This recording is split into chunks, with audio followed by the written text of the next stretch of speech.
Okay, we are live. We are Hello, live. everybody. Welcome to Dimensions of the Supernatural. Maureen, she took the night off. She's taking her husband out for dinner for his birthday. Happy birthday, Right. Todd. Happy birthday, Todd. They're going to a concert. Oh, okay. You know more than me. It's great. And Jenny is stepping in tonight to be Maureen. Well, just Jenny. Okay. Yeah, So, exactly. We have a great guest. She's live right now in England, and she's up very late to join us. And I'm gonna pop her in, and I'm gonna have Jenny announce her because I very bad at names. Here we go. Hey, Penny. Here she Hi. Go I ahead, have my announce her. coffee. I was going to say, Maureen always says, I'm Maureen Grudzinski, also known as a Little Witchy. I was going to say I'm Jenny Colucci, also known as Jenny Colucci. I don't have a nickname. And Anthony Simonelli, Mr. They call me Mr. Forget About It. Mr. Forget About It. it. I have no idea why. No idea why. So, okay, this is Penny Griffin Morgan. Griffith right. Morgan. Almost. Close enough. Close enough. Okay. Well, you're used to my accent, so her and I always argue with coffee or coffee. So it's or tomato, Coffee. or tomato. And As long as it's hot and black, who cares how Yeah. you pronounce it, right? Yeah. Yep. And don't start us on aluminum. Yeah. Aluminium. I think we had this conversation. I think it was possibly at Mifflin that I said that you lot are just so lazy. You call it aluminum because you miss out the other eye, which is where we call it aluminum. And colour, you miss out the U in colour as well. You're just lazy, dropping letters all over the place. Hey, it's color. Hey. Hey, that's what we do.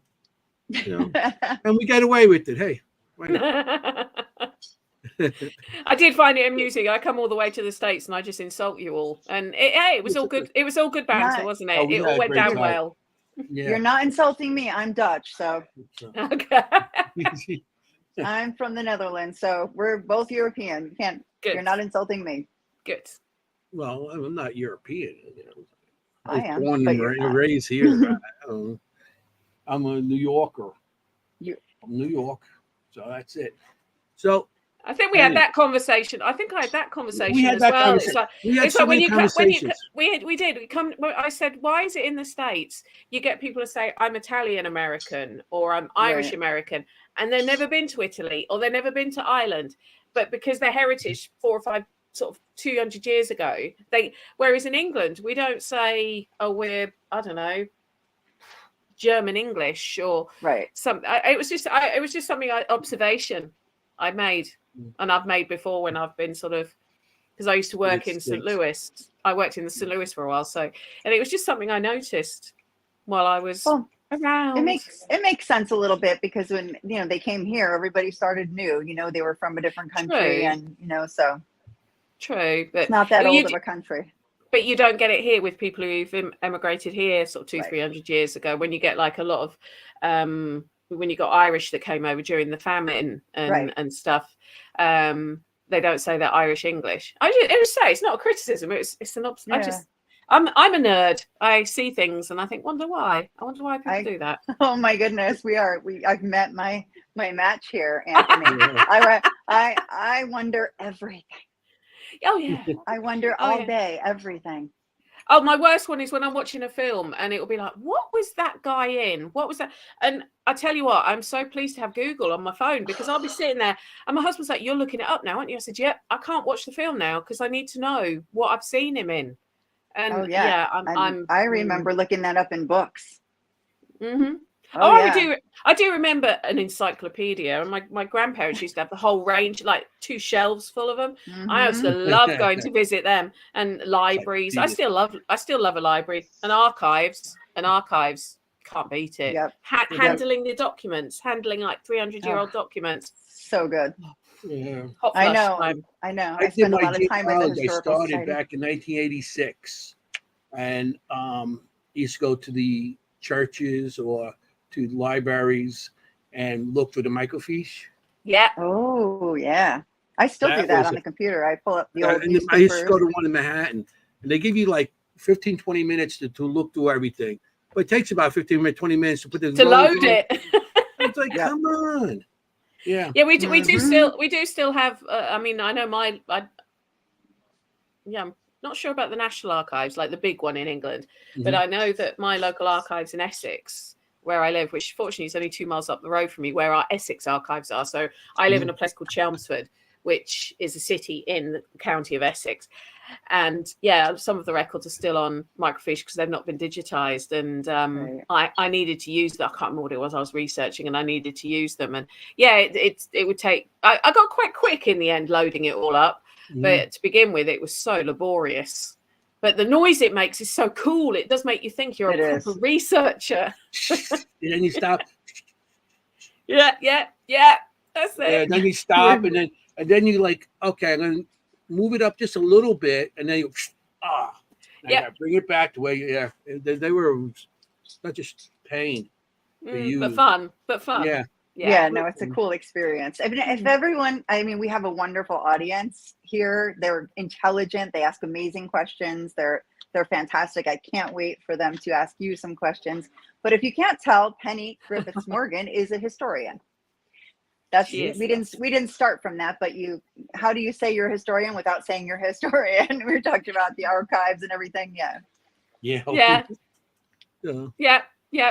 I tend to tell people I'm a paranormal historian because a lot of the more academic historians, they get a bit narky about it because it's like, you're not a proper historian because you don't have degrees all the way up here. And yet, interestingly, the ones who do it, I have got some very good friends who are academic historians who will still talk to me about things that they know that maybe I know more about than them. But I tend to say paranormal historian because I work predominantly with the paranormal field. But my goal is there's an awful lot of people in the paranormal field who are very sniffy about history. They're like, because they had a bad experience studying it at school. And they're like, oh, history's boring. I don't like learning about history. And then they listen to one of my talks, or they listen to one of my podcasts, or they read one of my books, and they're actually this is quite interesting. And it's to get someone to love history. Once you get them clicked onto it, they realize nothing you watch on television can be beaten by what genuinely really happened in history. And once you learn that, but then what I've also done is, because I now crossed over the two fields, I'm trying to show historians, like you sort of proper historians, that not everyone in the paranormal world is a bit mad. You know, we don't all think that is a ghost making a noise. So it's explaining it to them. And so I quite like the fact I'm kind of stepping into both fields now. And I've got some amazing paranormal friends. I've got amazing history friends, and getting the two of them together it's incredibly strong. It's a really strong thing. I'm very into that too. A couple of years ago, I did start a Seekers Chronicles Paranormal Historians. I started this about 3 years ago, 2-3 years ago, and it didn't go too far, but it was very interesting because you go into locations and they don't want to know it's haunted. You go in there and you say, I'm a historian. They'll take you by the hand and show you everything. Yeah. It's so true. They take you by hand and they just lead you from place to place. Yep. And it's wow. It's like the one place I went to was Union Cemetery in the Bronx. And we went in there and they came in. And you can't be here filming and this and that. I told I was a historian. They brought me over to the grave of the doctor that actually signed the death certificate for Abraham Lincoln. Oh, wow. And they said, this is Abraham. I'm like, oh, wow, this is pretty cool. And they told me different locations of different famous people there. But it was like, I just said I was a historian. Paranormal. So smart. Yeah. No, I normally do say I'm a historian in the paranormal field. But then I find some locations will start trying to test me a bit. They'll start talking about like history and seeing if I can keep up with them, if that makes sense.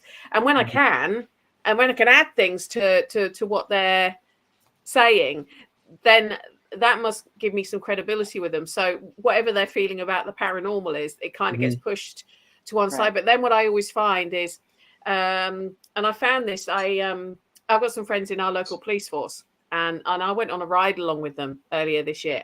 Absolutely brilliant. I'm going to be doing it again. I'm doing it again. I've persuaded them to let me come out with them again for the night. I don't know if they want me to, but I've said I'd like to. And anyway, and they were sort of chatting to me about what I did, and one of them goes, "Oh, I don't believe in ghosts and all that." I said, "That's fine. You don't have. We don't know they are ghosts. We don't know what it is. It's just paranormal."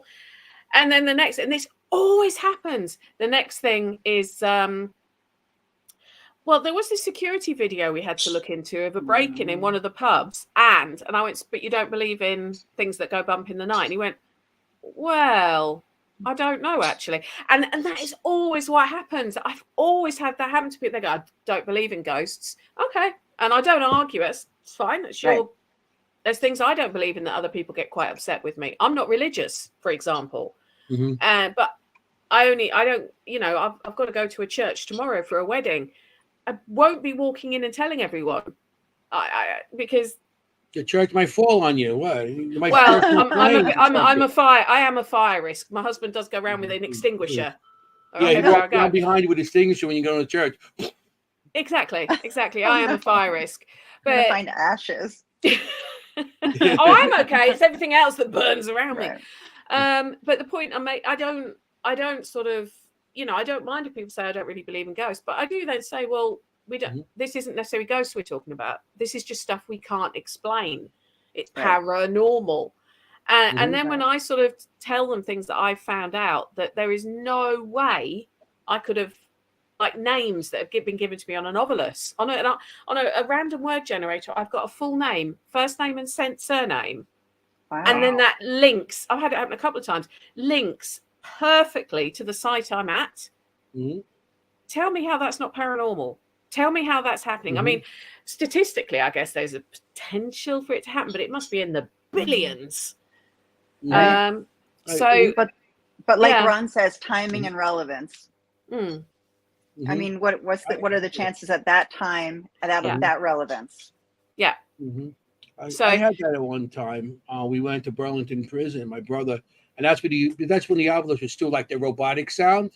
Yes. And my brother, and matter of fact, I got it on my my YouTube channel, and my brother goes, can you tell somebody in the room? And he goes, Anthony. No way. Just like the whole thing, Anthony. And then later on it says Simonelli. And no way. Yeah. And I'm like, how did that happen? You know, like you said, how can you say that's not something that's unexplainable? It's like, it's paranormal. It's paranormal. But that's where I do get quite annoying with people when they say, "Oh, paranormal is all about ghosts." I said, no, it's not. It just means something that's not normal and we can't really explain. That's what it means. And I said, if you think about it, thunder and lightning was paranormal 200-300 years ago. That's right. Now we know what causes it. We may find out what causes some of this stuff. There may be some kind of physics experiment that can recreate it in 200 years' time. But right now, it's paranormal, and that's what's fascinating. And that's what, that's why I love stuff. Like you said, the eclipse. Oh yeah. Paranormal. You know, and people. Oh no, it got dark. Oh, so what happened? You know, the gods are mad at us and stuff like that. Right. It's unexplainable.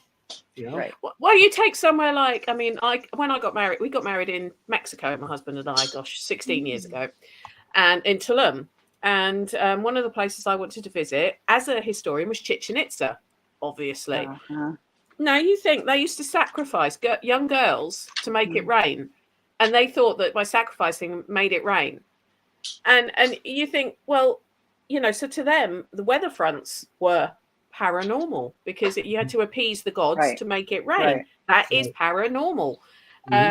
So it's nothing new. It's just, I suppose it seems to have become a lot more mainstream the last sort of 10 years, really.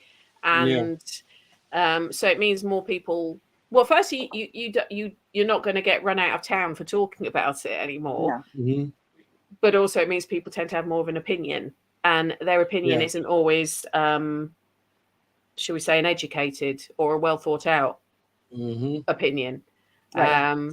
I mean, I joke about being a fire risk in a church, but I have had people call me some very nasty when they find out I go looking for ghosts, as they put it.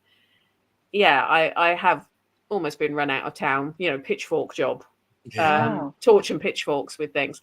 Really? But I've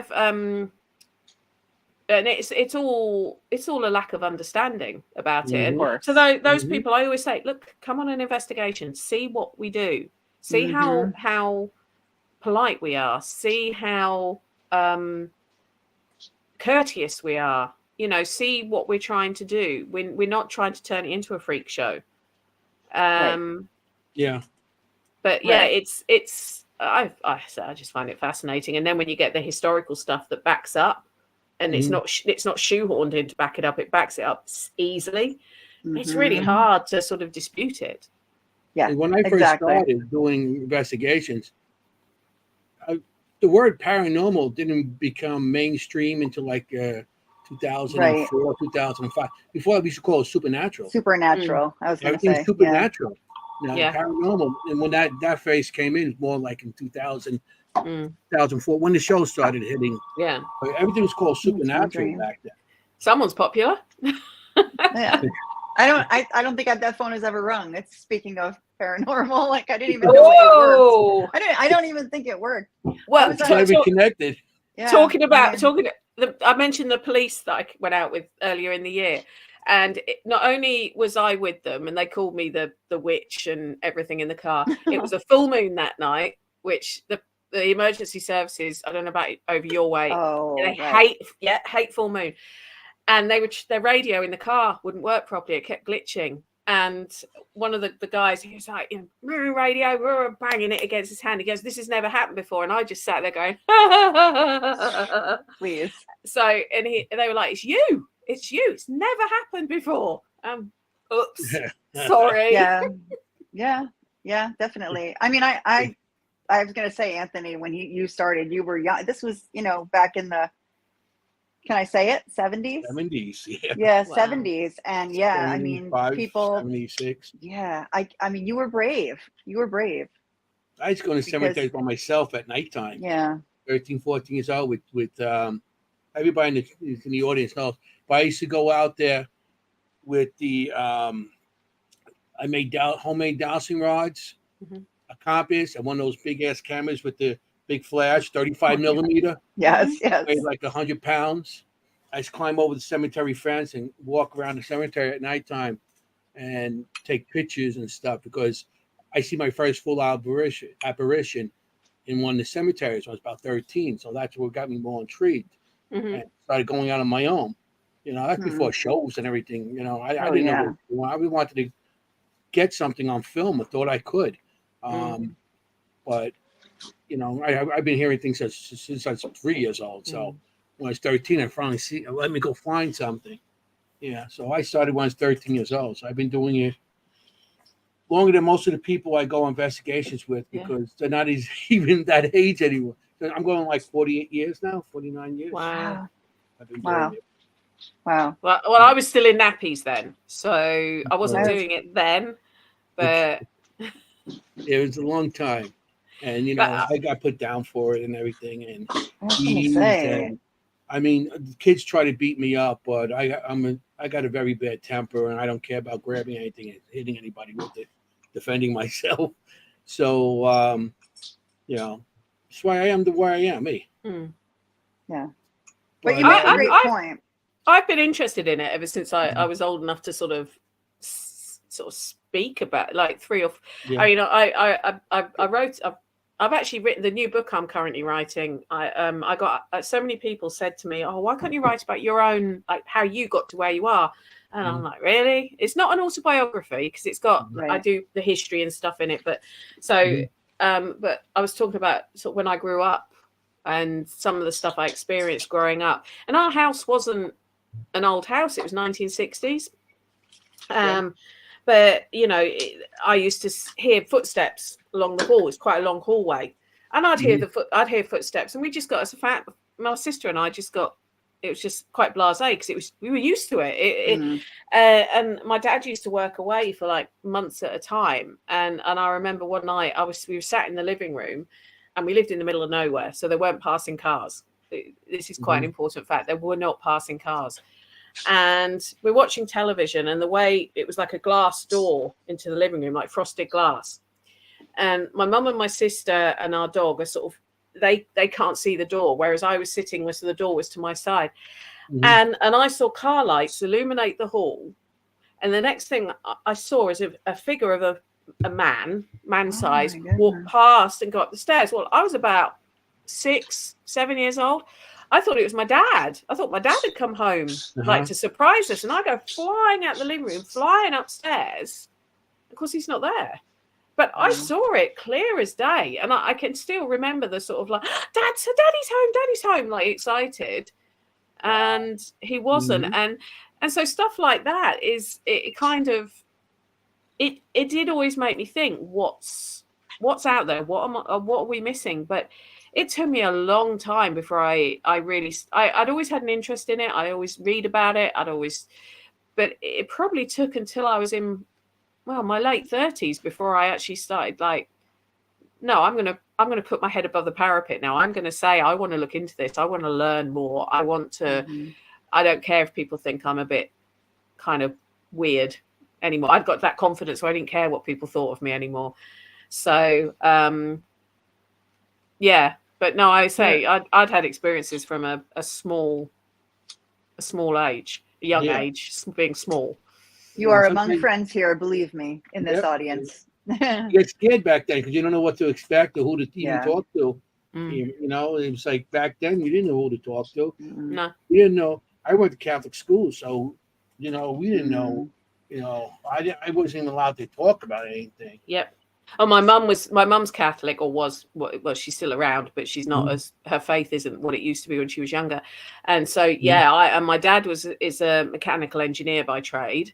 So both very skeptical, both very sort of, we don't talk about this, and used to shut me down the minute I'd say, oh, I saw something, or this happened, or that moved, and they'd both sort of shut me down very quickly. But it was actually, crumbs. When did I do Tibenham? I think it was 8 or 9 years ago. I was right. No, it wasn't even that long ago. Thinking about it, 6 or 7. I can't remember now. Time flies, doesn't it, when you're having fun? Yeah. And I'd done an investigation at RAF Tibenham, which is a former US Air Force base during World War II bomber base. Jimmy Stewart was based there. Yeah, the actor. And we'd had some stuff come. My husband and I had some stuff come through on the PSB-7, and I hadn't thought anything of it. We got home at about, my dad had arranged it for us because he flies gliders from there. He'd arranged all this investigation for us.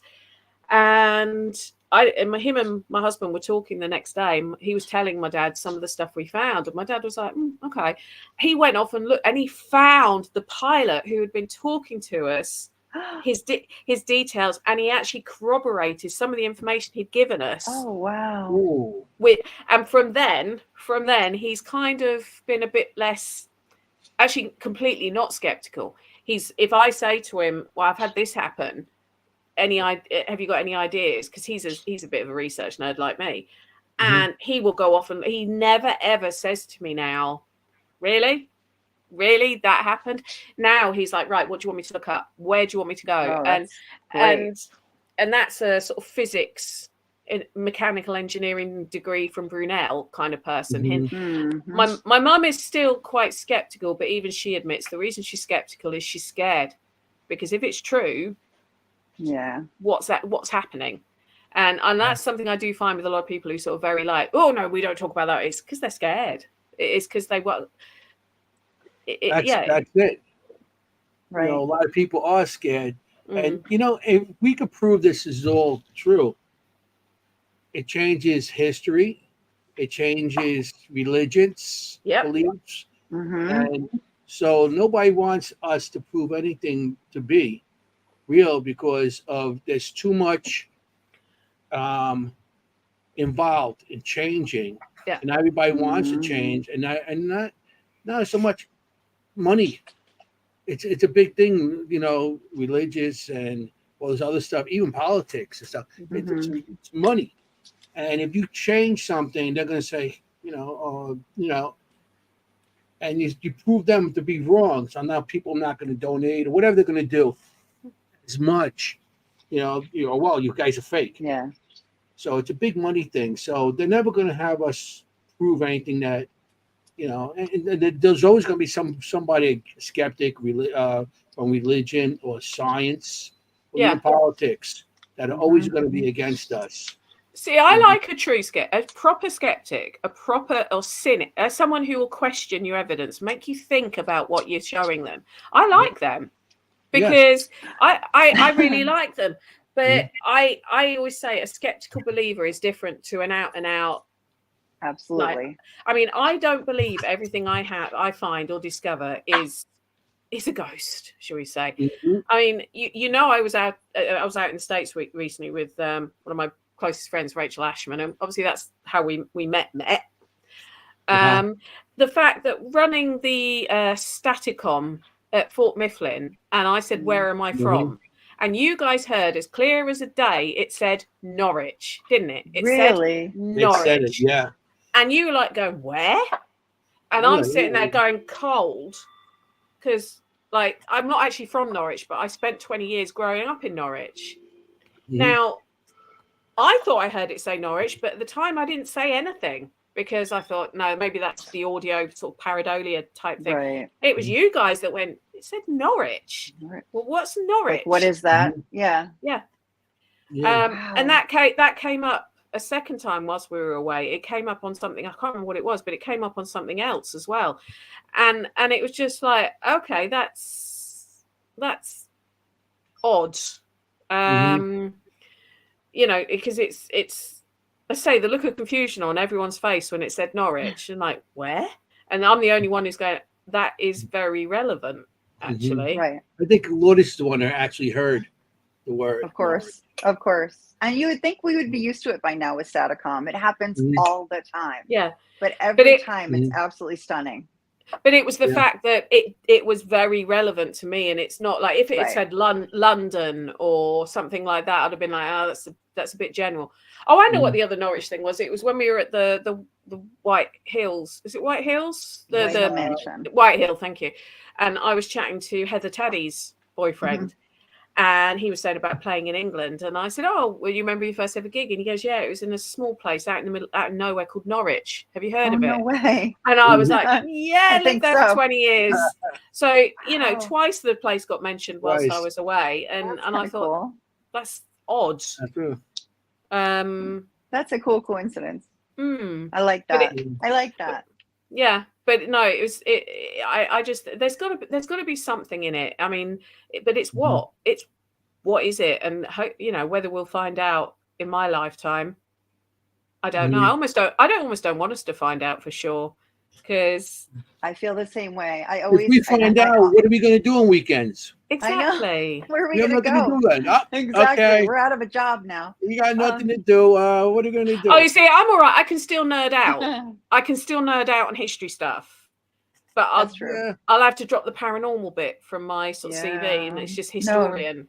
How sad. That's sad. Yeah, there'll be no more TV shows and nothing. It was like, what are we going to do on weekends? What am I going to do with this equipment? Penny, I understand from following you, because I'm a fan, I follow you. I listen to you on podcasts. I've seen your book. I look at your books. I understand that the SB7, that type of thing, is really your favorite. Isn't that sort of your favorite thing? I do like the PS. Okay. Yeah, I do like a spirit box. I just find it amazing when you can get full-blown conversations going on them with the same voice. And I don't just mean like when you get the odd answer and you're like, did it say this? Did it? I mean, experiencing Staticom has blown my mind, I must admit. I was going to ask. Yeah, it blew my mind. It absolutely blew my mind, working with it at Mifflin and the Shanley. And what I found really interesting is at the Shanley, it kicked in. I mean, if you remember this, Tony, it kicked in straight away. It's throwing out things straight away. Whereas at Mifflin, it was very hesitant. There was a lot of background chatting going on, but not really talking back to us. Do you remember? Mm-hmm. And I did wonder if it's because the Shanley is so used to it, they're almost sitting there going, it's my turn to talk. I'm coming through today. Whereas at Mifflin, they're almost like, can they hear us? What's going on? But yeah, no, I love the PS. I've had some amazing things, like saying about this American airman that my dad did the research on. So we're at RAF Tiverton, which is in Norfolk. It's about 4 or 5 miles from a place called Diss. And for anyone who wants, I'm going to history nerd now for people. During World War II, East Anglia, which is like the bumpy bit on the side of in Great Britain, it was known as Little America because it was just full of US Air Force bomber bases. And I mean full, within 3 miles each, next to each other. And I've been going to Tiverton since I was about 3 years old. Or probably, I would have been 3 because that's when we moved to Norfolk. And my dad's flown gliders and light aircraft and stuff.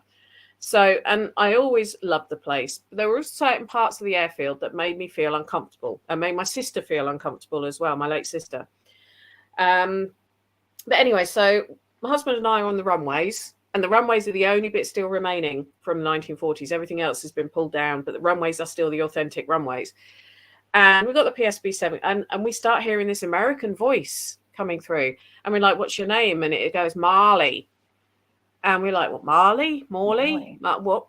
Anyway, but every time we asked a question, it was the same American voice coming through, answering. And I was like, well, I know we still have a few US Air Force bases in Norfolk, but that's not going to be picking up those. These are multi-syllable answers. Like, I think I said something, it kept telling us November 11, November 11. Wow. And it was just like, so I was writing all this down as we're walking around, but it's the same voice and it's an American. And the minute we said thank you, it changed, the voice changed. So to me, it was it was an American. And anyway, we did find out I can't remember the exact dates without checking, but say we were there on the 30th of November, on the 29th of November, this Morley had taken off as part of I think there was like 20 odd aircraft had taken off. It was his 11th flight, right? It's his 11th flight in total because he'd done 2 as a co-pilot and then a 9 as the captain, and he was the only one of this squadron who failed to return. And we were talking to him almost the day after. So we were there on the 30th of November. His mission had been on the 29th. Wow.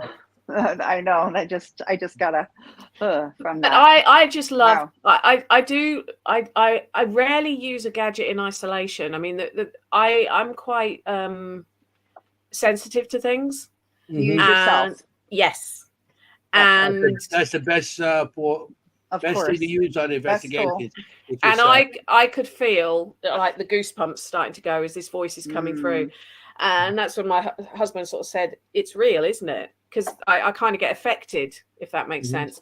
And I was like, I think so. I think it was just too coincidence for about 10 minutes. The only voice we heard was this American male, and it was the same voice. It wasn't like loads of different American males. It was the same American voice. And then it stopped. I see the audience. I'm going to put on. Yeah, sure. Time traveling ghosts. I don't know if I get the question. Yeah. So it says we get to ask questions about time traveling ghosts of historical note. This might be from earlier when you were mentioning that you were a historian. Okay. Yeah. Ask me anything. Ask me anything. I have noticed what the Gallo family have just put. That's got to be Bobby, because I think I impressed him with the fact that the post I did recently, the backing music was Judas Priest. And I put a picture up recently of me in the gym with a T-shirt that says "Lift or Die." So I saw that. I like lifting weights. Hi, Bobby. I'm presuming that's Bobby. Yeah, it is. Oh, that was a cool picture. I like that. And you, by the way, are a wealth of aviation history that I learned so much from you about that. I knew nothing. I'm not even. I mean, I've got a good friend of mine. James is Bomber Command historian, like British Bomber Command, and he just starts talking, and I'm just like, like listening to him. It was breaking the law. Yes, I actually, Bobby, I used to sing that in a covers band. That was one of my favorite songs to sing. Was Breaking the Law. I love that song. That's a great song. Breaking the law, breaking the law. Oh yeah, breaking the law. Yeah. So yeah, that was good. Thank you. Yeah, I used to sing that in a covers band. So I used to also do Living After Midnight was another one too. Oh, that's another audio where it didn't happen. I'm not going to put you all through that. It's nearly 1:10 in the morning here. Yeah. Maybe another time. Set the karaoke up and I'll do it. Yeah. Just to let the audience know, she's staying up late just to be on the show tonight. To talk to you it's guys. for you guys. It's for you. It's for you guys. Thank you so what time much. is it right now? 1. And I've got to go to a wedding tomorrow. So. Oh boy. Yeah. No. Yeah, it's 1:08. Yes, it is. Wow. It is. I'm quite amazed on how lively I still am. I'm probably either gonna crash or not want to sleep now and not gonna be able to go to sleep when I'm finished. Share some locations. Oh, right. Okay, so there's loads. We're all into loads. My bucket list is always a castle. We're gonna write this down. No, none of these are castles. I'm not actually going to mention any castles. Okay. Because my favorite castle, well, I've got 2 castles. No, actually more than 2 that I love in the UK, but you're not allowed to investigate them. So, but they're well worth visiting. Okay, so investigations. There is and it's a standing joke. It's called the Secret Nuclear Bunker, but there's signposts telling you how to get to it, which is what makes everyone laugh. The Secret Nuclear Bunker with signposts. Called Kelvedon Hatch, Kelvedon Hatch. It's about, I'd say about 20 miles out of London. It's near a place called Brentwood, and it is a former nuclear bunker from the Cold War. It's probably one of my most local locations because it's about 15 minutes, 20 minutes up the road from me. So I actually quite like it when I do a late night one there because it doesn't take me long to get home. And it was built in the very early 1950s, and it's a well-known location in the UK, but it is one that you have to see it to believe it. I actually like it. I don't feel intimidated by it or anything. A lot of people are very claustrophobic in it because they think because you're underground. Mm-hmm. But I actually feel quite comfortable there, if I'm completely honest. I feel quite sort of, I've slept there. So but yeah, Kelvedon Hatch Nuclear Bunker. That's a good one. Probably one of my favorites is a fort called Landguard Fort. And that's on the coast in a place called Felixstowe in Suffolk. And this fort, a lot of our forts in the UK are sort of 1800s, Victorian, 19th century forts against like the Napoleonic Wars. This one, its roots date back to Henry VIII. Oh, wow. And it was the site of the last ever seaborne invasion of England by the Dutch. Sorry. Dutch. I know. By the Dutch. We did a lot of that. Yeah. Well, I think we did it as well. But yeah, you guys tried to. And it was the origins of the Royal Marines who were based there, who fought them back. And this was in, I want to say 1667 off the top of my head. That place never disappoints. It's huge. And it's got like nearly 300 years worth of history to it. Wow. And that's probably one of my favorite places to investigate. It's not one that everyone knows about. A lot of people think I'm lying when I say about going there, but I have never had someone go there and come away going, well, that place sucked. Everyone I know who's gone there is going, I'm going back because what else have we got? I mean, the one that I've just released my latest podcast on, that I was talking to with Rachel Ashman, that we're doing for the Festival of the Unexplained, the Galleries of Justice in Nottingham. I've never been, but it's been on my to-do list for a very long time. And that's been like a court, it's been a jail, it's been loads of stuff. Like I say, I've never actually investigated it, but it's been on my to-do list for a very, very long time. I can't think of any. Loads will come to me as we're talking, but I've got a wish list of places still that I want to visit in the UK that I want to write about and learn about. But my favourite is probably Langard, the fort. I love that place. But when it comes to castles, we've got a few. We've got quite a few. We've got a few more than what we have. A few. My favourite castle is probably one called Kenilworth Castle in the Midlands. That place is just, I mean, that was a Norman castle, so 11th century, and it's just phenomenal. I love it there. Unfortunately, they won't allow investigations in any way, shape, or form. Go with your cell phone and just. I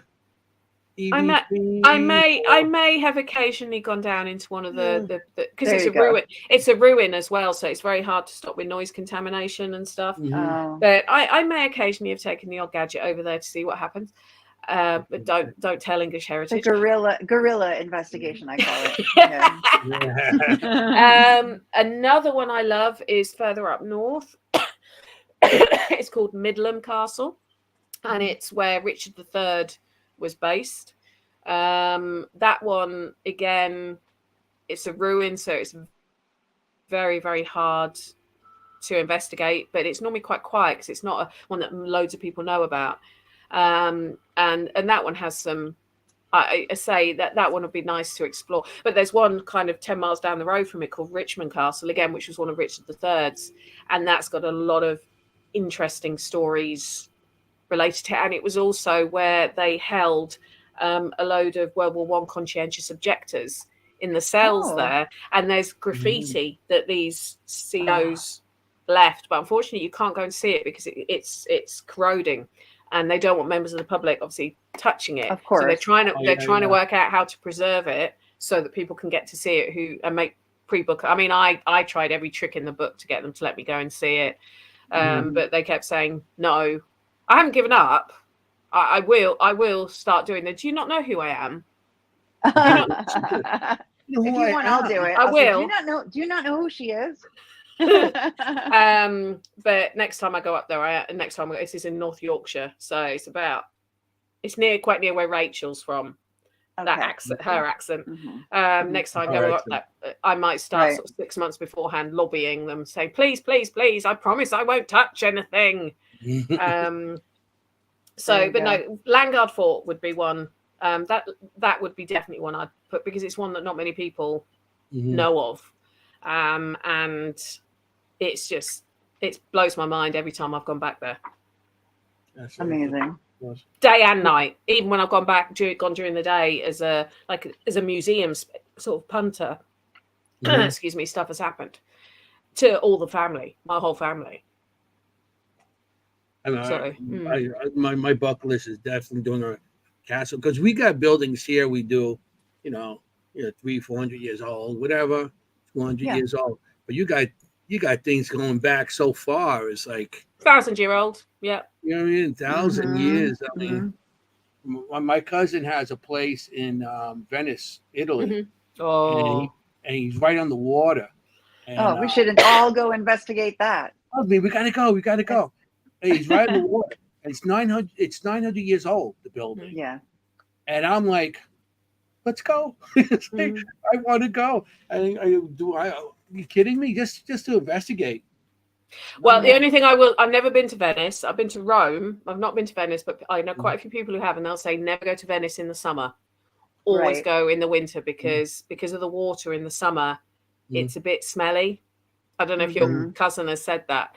But I mean, my husband and I went to Rome for our 10th wedding anniversary 6 years ago. And we went to the Colosseum. And another place. Oh my God, it's but I because I'm a nerd, I'm obviously questioning the guide quite a lot and stuff. She's an actual genuine archaeologist. She was working, her archaeology job was working on the ruins at Pompeii. I mean, my goodness. Exactly. And we think we've got history here in the UK. On my days, Italy and places like Greece just blow us out of the water. The whole Roman Empire. Yeah, exactly. Well, and the ancient Greeks and everything else. Anyway, so, and the weird thing was I can't remember I've got it written down, but we were on this level in the Colosseum and I just couldn't stop crying. I was sobbing and I had my sunglasses on and my husband was like, "Are you okay?" And I went, "No, I can't stop crying." I wasn't crying like hysterical. I was like sobbing, kind of frustration sobbing, if that makes sense. Yeah. Anyway, and I walked, as soon as I walked away from this one spot, I was fine. They stopped, and I'm just like, "This is so odd."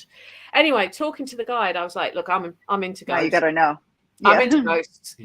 Are there any ghosts on here?" And she goes, "Well, interestingly, there's a sobbing woman's been heard on this level where we were standing." And my husband's like, "There, you got it, you channeled her." And I'm like, yeah. And they think it was a woman who possibly her husband or something, possibly Christian or whatever, was being thrown to the lions. And she was there sobbing, knowing what was about to happen.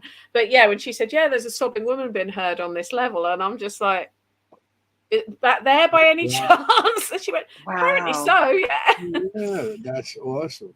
So that's amazing. That's like, validation. I mean, I every time I hear something, I'm like, because I automatically go to it's my imagination. I've got an overactive imagination. But when somebody then tells you, and even my husband turns around and goes, "That's what it was." You know, that's that kind of reaction, and that's a great story. It's like a little kid at Christmas, though, because I'm just like, wow, that's hard to explain because I didn't know any of. I never look up ghost stories before I visit a place. I always look them up after. And so I didn't know about the crying woman on that floor, on that level, in that part of the Colosseum. Didn't know anything about it. But it was just about I couldn't stop myself crying. But as soon as I walked away, it's fine. And she wasn't even talking about anything sad or anything at the time. It was. It was weird. It was weird. Now, do you not look it up before you go because you are sensitive and you want to experience that yourself? Or do you not want to hear about, someone hanged themselves when they never did? There's all these stories that never really happened. And I know you probably come across that every day, correct? Like all the time. Well, that's why I started Haunted Histories in the first place, because that sort of thing was annoying me so much. Yeah. And, it's like, there's a house that in England that people go to. I'm not talking about East Drive. That's the famous one. This is another one. It's called De Grey Street. Okay. And I've got a good friend who's done a lot of historical work into that. A chap by the name of Mike Covell, brilliant historian. Hull. He's a specialist in Hull, which is that part of the world it's in. And there's all these stories saying, they murdered people there because the psychics picked up on bodies in the room. It was an illegal mortuary. It was an illegal orphanage. And I'm like, well, hang on. The logical side of me saying, well, this place was built in the 1890s. Our record keeping was pretty good by then. There would have been records of people going missing, of everything else. And then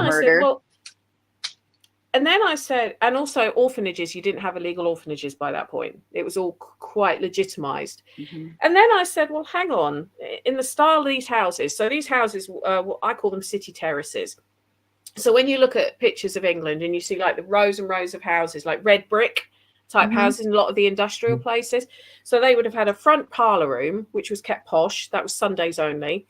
Then the middle room, which is the living room where everyone would congregate. And then you'd have like a scullery kitchen type thing off the back.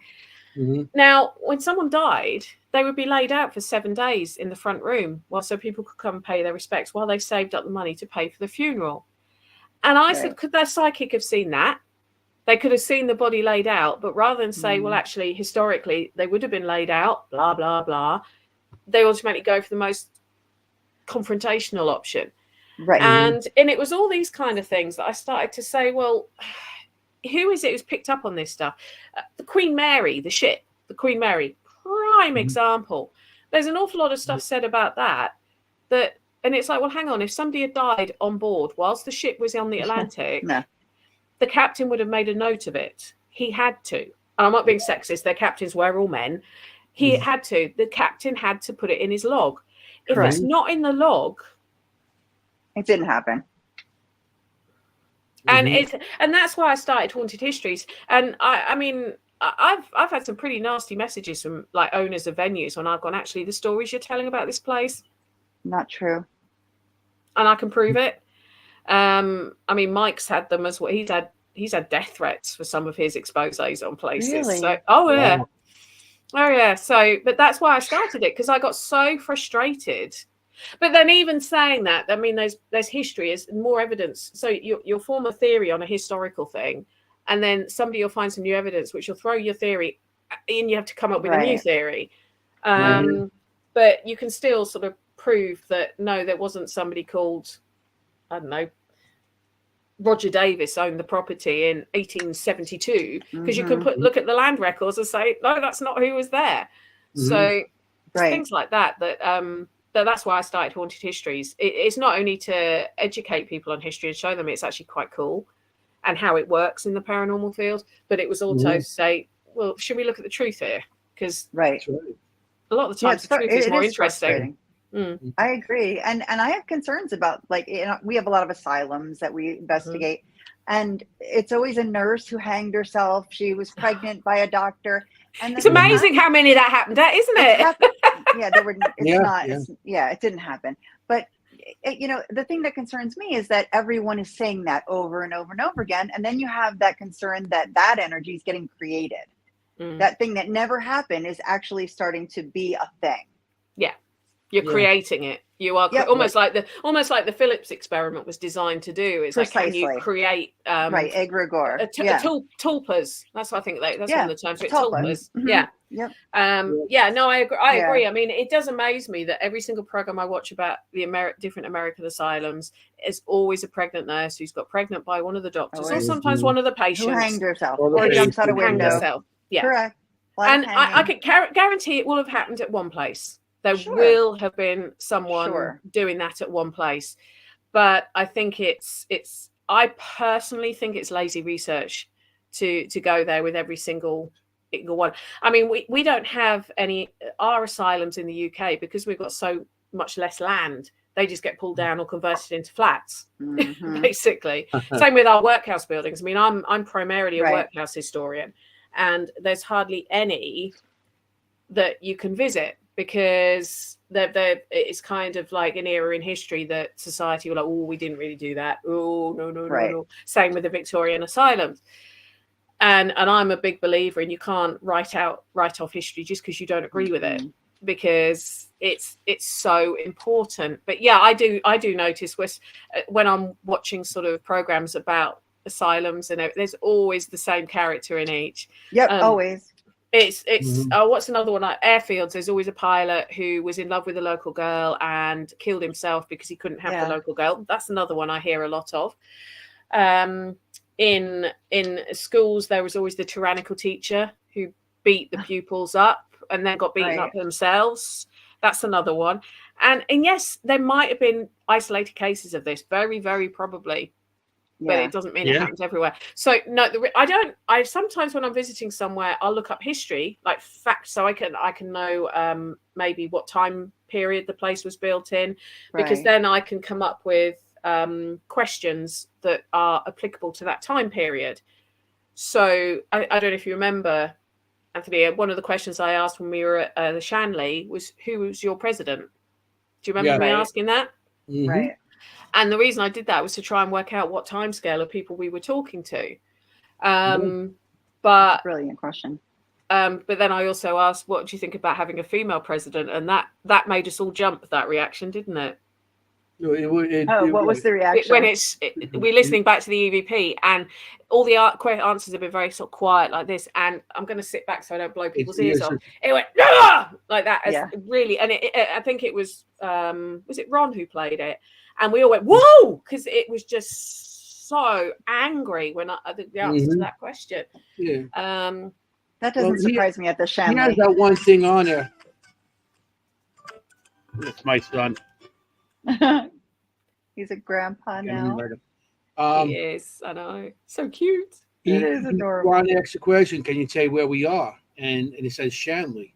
I think he posted it on his thing, on his website. Right. you know.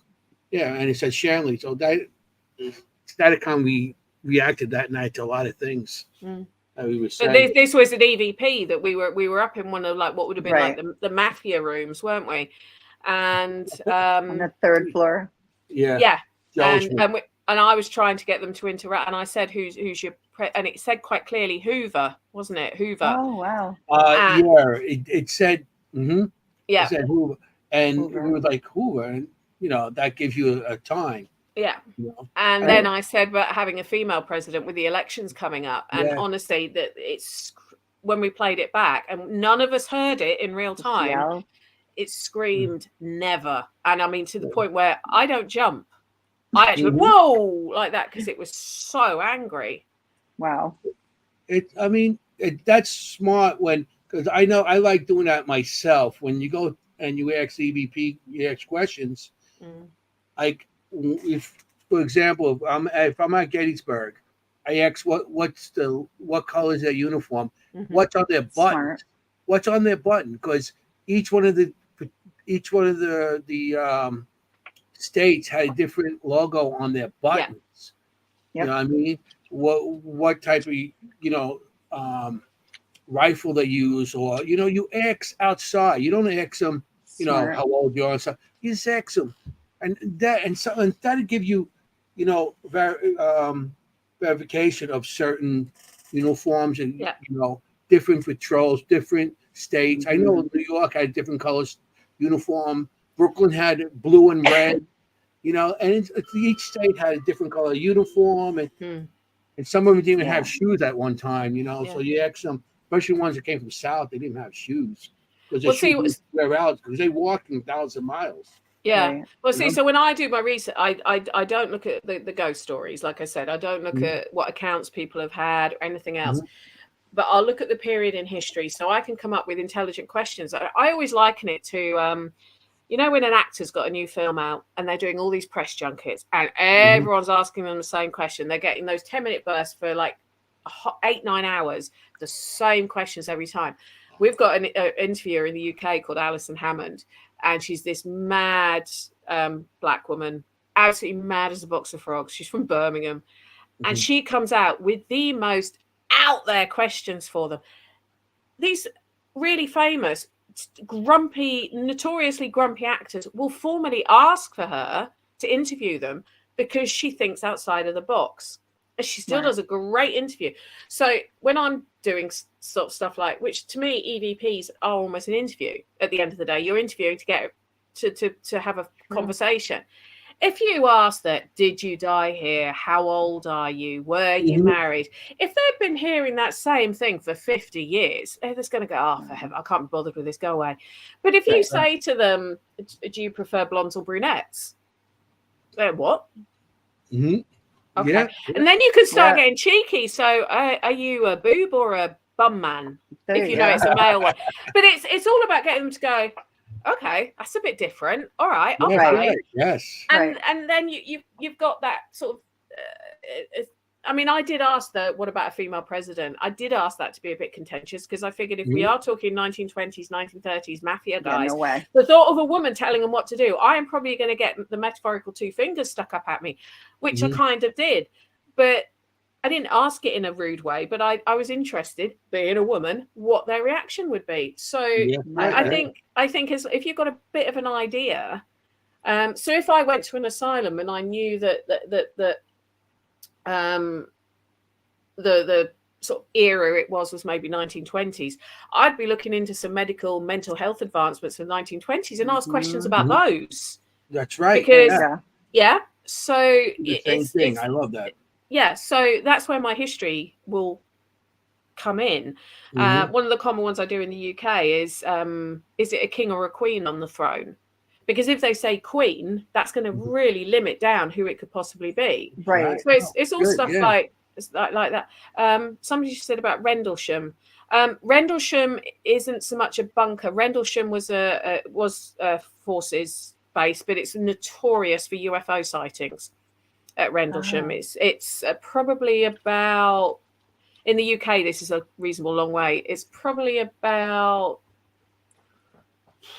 80 miles away from Kelvedon Hatch, I don't know if that's what the person's referring to, because I've got the questions coming up as well. Okay. Yeah, that's what I've just said. Rendlesham. It's the site of the famous UFO. Yes, it is and it was a US Air Force, because that the US Air Force did stay in East Anglia. Well, they still are. We've still got a couple of bases there, but that's Rendlesham. Yeah, it's very famous for its UFO sightings. It's kind of our not our Area 51, but it's very, very well known. It's not the only one, but it is the one that's very, very. That's probably about an hour away from me, hour and a half away from where I live.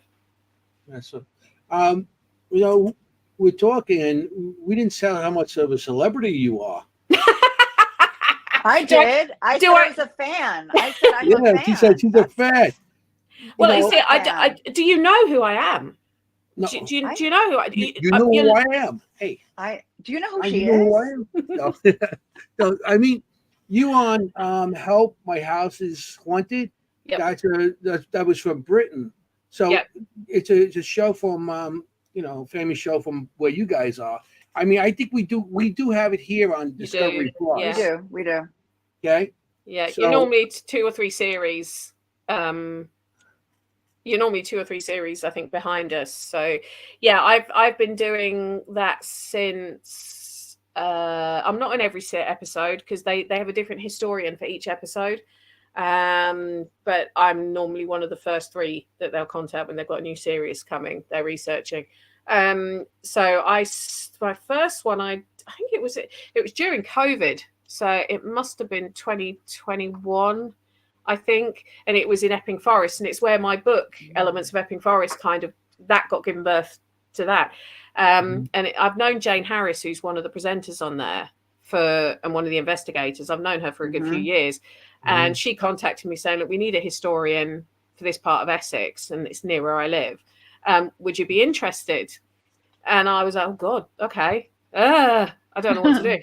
And she was like, just this is the area. We need some stories, some history to do with it.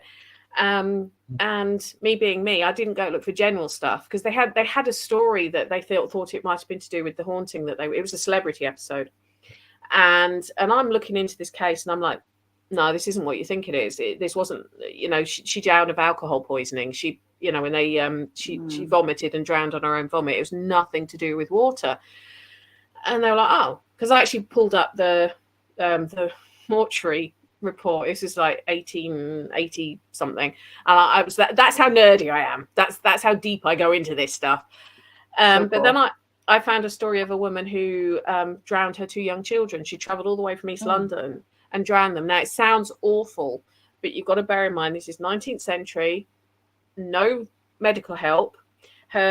She and her children had all been suffering with flu. They were still ill. They'd been ill for months. And she was worried that if she died because of it, who would look after them?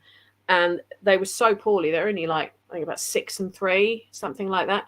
So she took them to Epping Forest because she thought it would be a nice place, drowned them in one of the streams, and tried to drown herself.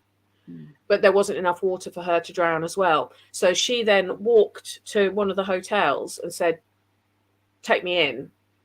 I've just drowned my children. And they found the suicide note in her pocket that was wet. So it was obviously she had meant to kill herself as well.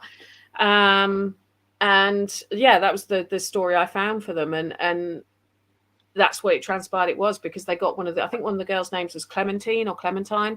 I think that was it. And they got it come through on, I think it was Necrophonic, something like that. One of those devices. They got the name come through. And yeah, and I just thought it was just going to be a one-off.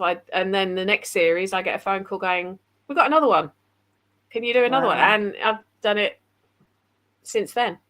And absolutely love it. I love working with the team. I'm always on tenterhooks though to find out if the story I've chosen to give them works. Right. And amazingly, it always does. I don't know how or why, but as the researchers for the show have said, we can never find these stories. Where'd you find them?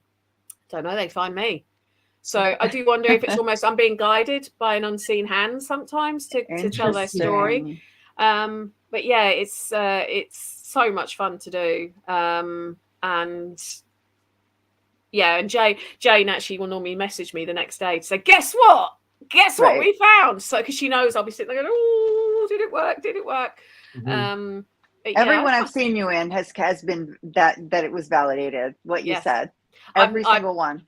I'm touching wood on my table here. I've not had one yet that isn't. Nope. So I'm kind of, and because I go specifics as well, I give them specific details on things, on stories. So it's great. For the team is awesome to work with, the production crew and everything else. And Jane's a really good friend of mine, so we work very well. You don't see the stuff off camera when her and I just taking the mickey out of each other, and and when the cameras stop rolling and stuff. You have to have fun. You have to enjoy it. Oh yeah. And we have little signs for each other that we know we want the one to move on to the next point, or it's and she loves history as well. She's a history nerd. So we do, it's good fun. It's good fun. That's great. But I don't count the chickens. I don't assume I'm going to be in every series, but I never do with stuff like this. I don't assume anything, but it's fun. I mean, it's yours. Yeah, it's so good. I've been on 2 shows, and every time I get called for something, it's like, yeah, I'll do it. You know, and you're having a good time doing it. It's something you enjoy doing and sharing. Yeah, and you know. Oh, I'd love it if more shows reached out. If a show wants to reach out to me, whether they're wherever they are, I mean, if they're happy with me doing an online bit, if they're like over in the States, I'm always happy to record sort of it. Do my history bit for someone, because you know, as I said, if I can get someone to go away and go, actually, that's quite interesting. Actually, I might look into that myself. And then they tell me they've bought a book on, well, today would be a D-Day. Obviously, it's a D-Day anniversary. We bought a book on D-Day because of something we heard you saying. That I'm happy. I'm happy. Right. So no, I'm always, I'm not, let's say I'm not exclusive to help. But I've had so much fun working on those series and with that crew. I always say yes when they call me, put it that way. So anybody watching, give her a call. Give her a call.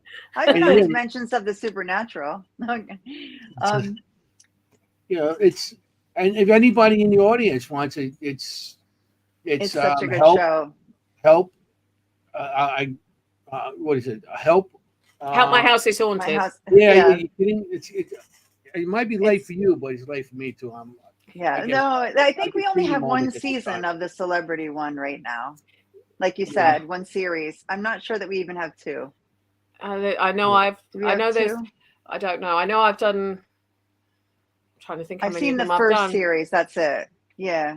So the one I did that was Epping Forest. Yes. And then you have your book. I've got at least 2. There's at least 2 more. There's one that is still in editing that's not gone out yet. I know that much. Okay.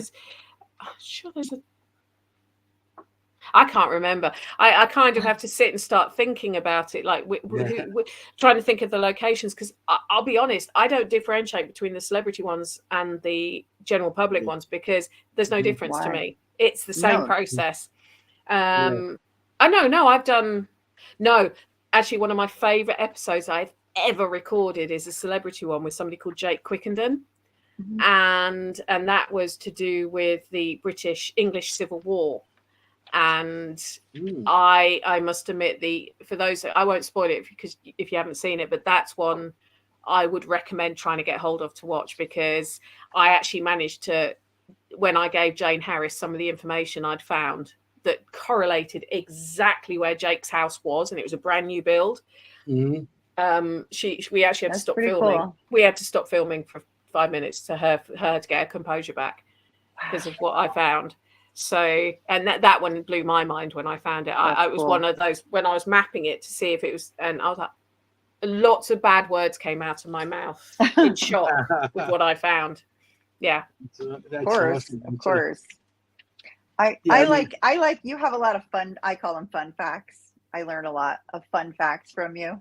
Cool. You know, things simple things like, you know, where the word Estes comes from and the Estes method, things like that. I learned that from you. Thank you. I appreciate that. Sure. I appreciate it. Actually, I taught my son that, my 14-year-old. He's an investigator in training. He's a massive Sam and Colby fan. Massive Sam Colby fan. I mean, he was the one that when I told him I was going to the Shanley, he went, no. And I went, have you heard of it? And he went, because I'd not heard of it until Rachel told me about it. And he went, yeah. And he went, hold on. And he put the Sam and Colby episode up. And he goes, you're going here. This is so cool. And I was like, right, I'm not watching it because I don't want to know what they discover, because I want to go in cold. And he was so jealous. So I taught him things like that. So he knows what EVP stands for. He knows. That's great. Sorry, I just read what Bobby's written. Yeah, but I was just gonna say that's very Bobby Gallo to teach your kids. Yeah. No, just to say, yeah. He was talking about wanting to come to the. How does he get to the UK? And I think this was at White Hill. I said, you get on an aeroplane. Have you heard of them? Yeah. That's a boat, Bobby. Big boat. That goes in the sky. Yeah. That's the English sense of humor. People either get it or they don't. I get it. They do. I used to offend the Americans I worked with from Missouri when I used to use that. But yeah, no, my son, he's so things like he knows where the Estes, why it's called the Estes method, and all of those, because I think history is important, whether it's modern or everything is history. And that's when I wrote A Haunted Experiment. That's where it came from, because I was actually doing I think it was a photo shoot for the Daily Mail. It was years ago. And I was listening. I was quite sort of newbie to the industry. And I was listening to some more tenured investigators talking. And they were talking about all these sort of different theories. And I was like, well, they must come from somewhere. There must be a history to how they became what they... Because every idea I have, I can tell you the backstory to how I had that idea, what I was doing when it happened. And that's why I looked into it. And... because I knew one of the guys who developed the Estes method, I actually contacted him and said, right, can you do this interview for me so I can actually put it in the book? And yeah, I think it's important to know where stuff's come from. Definitely. And everything has a history. See, at Shanley, I wanted to do that experiment, and we ran out of time, everything going on. But you see how I do it wireless. I don't have the person sit in the same room. I do everything wireless, and people with different floors and everything. Yeah. And I think that's great, because sometimes, you should watch a show and the person's sitting at the end of the couch and you ask them questions. Sometimes no question, they can't hear you. They're in a different part of the building. Yeah. So that's why. Well, I did one at a place called Harwich Redoubt, which redoubts were like supply forts for the bigger forts. And we were in the cells there, which were meant to be notorious. And what I did was I was the one who was muted out, if that makes sense. So I had the spirit box going in, but I also had a recorder recording what I'm saying, I'm hearing, and a recorder recording what the spirit box is saying. Then I also had someone asking questions in the far cell, and I couldn't hear them. And they were recording what they were asking, and they were also noting it down what time it was. To see, so yeah, similar to that. So I couldn't even hear them if I took my headphones off, because they're quite stone walls away. Yeah. And some of those are quite interesting that there was no way I could have known what they were saying. So I think with every experiment you can tweak it and try things. And I mean, like, my favorite experiments to do that are trigger experiments, Singapore theory, whatever you want to call it, triggers, and being triggers, sort of I like triggers. Inventive with your triggers, thinking them through, and they're my favorite locations. You go to a certain location, some little baby, basically history, and you get something to trigger from that era, and you go to like a asylum and you go in with stethoscope on or something, or you go a location where there's children. I got these little music boxes that you actually crank. Yep. Oh, that's good. Okay. I got a bunch of those. Dolls. I bring little dolls and stuff like that. I mean, you got to know where you're going, and you should know a little bit about the history. You don't have to know about everything, but just a little bit of the era that you're going into. Yeah. And then as I love people when they ask questions, how you died, that. Yeah. And to me, it's like, they're dead. that's when it stops. Their memory stops at that point. Yeah. Ask them what happened before they died. Well, that's assuming they know they're dead. That's if they knew they're dead. Yeah. You know? So I mean, you know, what color is your dress if it's a female, or what color is your you just ask them what happened before. Oh, what'd you have for dinner that day? What'd you eat? You know, you just refer to when they're still alive. Because after they die, you know, that minute of they died, they might not remember that. No, like you said, they might not know they're dead. So you ask questions about when they're alive. Yeah. You know, like who's your president? Who's your president? Are you married? Where did you get married? It's right. Yeah. Actually, it's just interesting because I was going to tell you about a trigger I did that produced it, and Todd's asked if I've ever used a hotel bell as a trigger. Dead bell. No, Todd uses that a lot. Yep.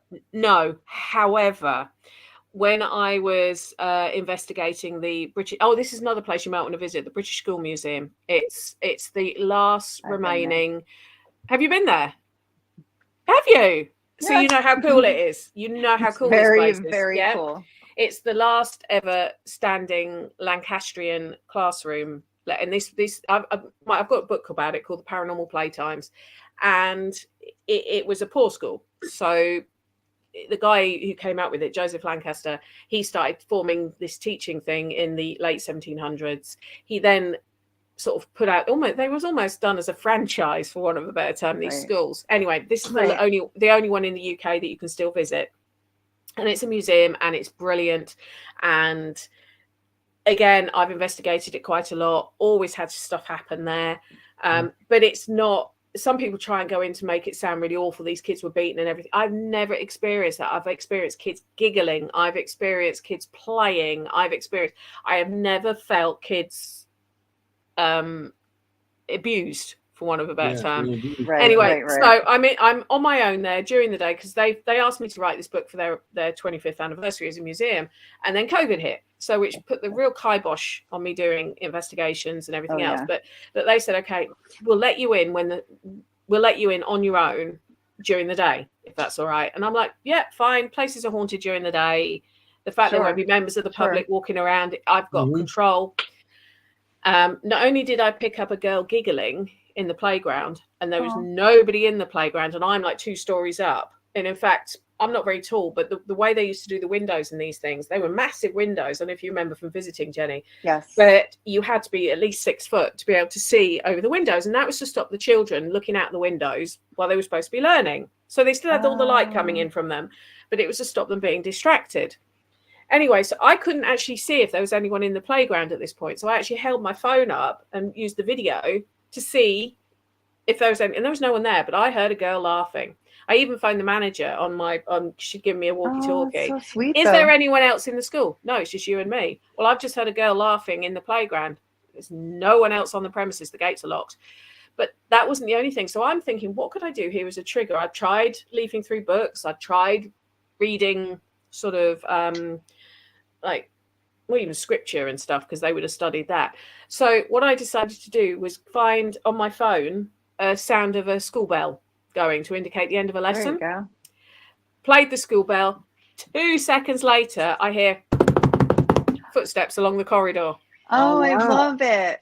But one of those like ringing bells, bing, bing. Yeah. So the bell that you'd hear at school to indicate the end of a lesson. And I'm think not about joking. getting one of those. Yes. I just found a sound file on YouTube on my phone. Okay. Because there was one I just suddenly thought of at the time. That is interesting. Yes. But 2 seconds later, I hear along the wood footsteps, like running. So smart. So no, I haven't used a dead bell, but I have used a bell of sorts. Yeah, the dead bell is interesting. We Todd and Camilla bring it on investigations with us. They're part of the people that come with us a lot of times, and it's actually a bell that has that. It's like one of those bells that you see in the when you go to like a hotel or that you tap on the top. Yeah, bing, bing, bing, bing type of thing. Yeah. Well, it's on this piece that's a sensor on the bottom, so when spirits come to it, it rings. And we've been doing so much stuff. They've been ringing, and the thing, you ask questions, I think ding, like response. Cool. We went to this location. It was me, Jenny, and another guy, Richard, and they had the bell on the table by us. And Rich goes, "Come on, let's go take a picture." And he's looking, goes 1, 2, and all you hear, ding. It's like, and so we tried it again. And then Richard said, "Let's do it again. See if it's just a coincidence." And did this again, 1, 2, and a little space, and then go ding. It was like interesting. It works with EMF though, correct? It's like it works as it's sort of an EMF detector inside, correct? I believe so. Yes. Like it's not it physically doesn't move. It's more like a rampart type of thing. Yes. You have to touch it. Yes. For it to do that. I know there was one place, and for the life of me, I can't remember where it was. I think it was another poor school in East London this time, and we heard a bell ring, and there was a bell, but it had no ringer inside. Oh, wow. But we heard it ring. So like a residual bell. Interesting. So I say I wouldn't. Why would they? Because they're bored stiff. That would be my. I mean, we obviously don't know how time works in the spirit world, so we don't know if to them 10 minutes is 10 minutes, or is it 2 days, or is it that, we don't know. But my theory would be, if you've been dead for say 100 years, and you've been sort of stood there seeing all these people, and you're going, hello, someone talk to me, please. I am so bored. Yes. And then they find an investigator who actually links into them and can talk to them. Human nature is going to be to communicate back. Right. Yes. Isn't it? No, absolutely. You're right with that. Yes. Absolutely. I think you'd be fighting the voices. And we have a location that we host investigations at. It had never been investigated. The first time we opened up that spirit box, it was like, "What's your name?" James, Linda. Like, I mean, it was just coming at us. And I remember saying, "One at a time." I literally said out loud, "One at a time, please." Yeah. Yeah. I mean, so you open that communication up, and once you open it up, they don't stop. You open up that line. Like locations I've been to, or just going to somebody's house, and I see something. Right. Sometimes I mean, even walking down streets. It's really sometimes it's. I know when I was working downtown right after the towers went, and I was part of the crew putting up the towers. I worked in Tower 4, 1, and then I did the underground stuff. And you're walking down the street, and you see things coming, and I just ignore it, because you pay attention to it. All of a sudden, it sees you paying attention to it, and it comes to you. Wow.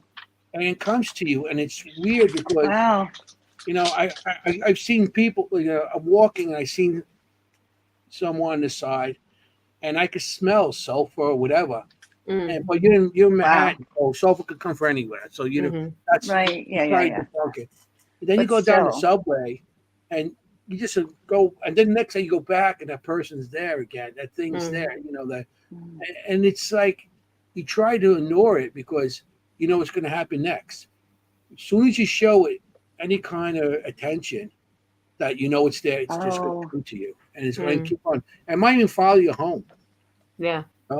So that's sometimes I try to ignore a lot of this stuff because of right. Like he can see me. Yeah. Especially when you go to locations where there's investigations, like in films. Oh, you can see me. I start drawing now. I'm drawing things. When I see things, I draw it. Yeah. I wish I could draw, because sometimes the images I see in my face. In my mind, the faces I see in my mind. I mean, in a similar thing, one of the most haunted places I've ever been to, and I use that term. I don't use that term very often. The H word was a little cottage in Normandy, in France, that we went to on a holiday trip with the family. And the minute we walked into this cottage was about 400 or 500 years old. We walked in there, and it was like being hit by just like this like energy, but and even my husband felt it, and he's about as sensitive as a brick.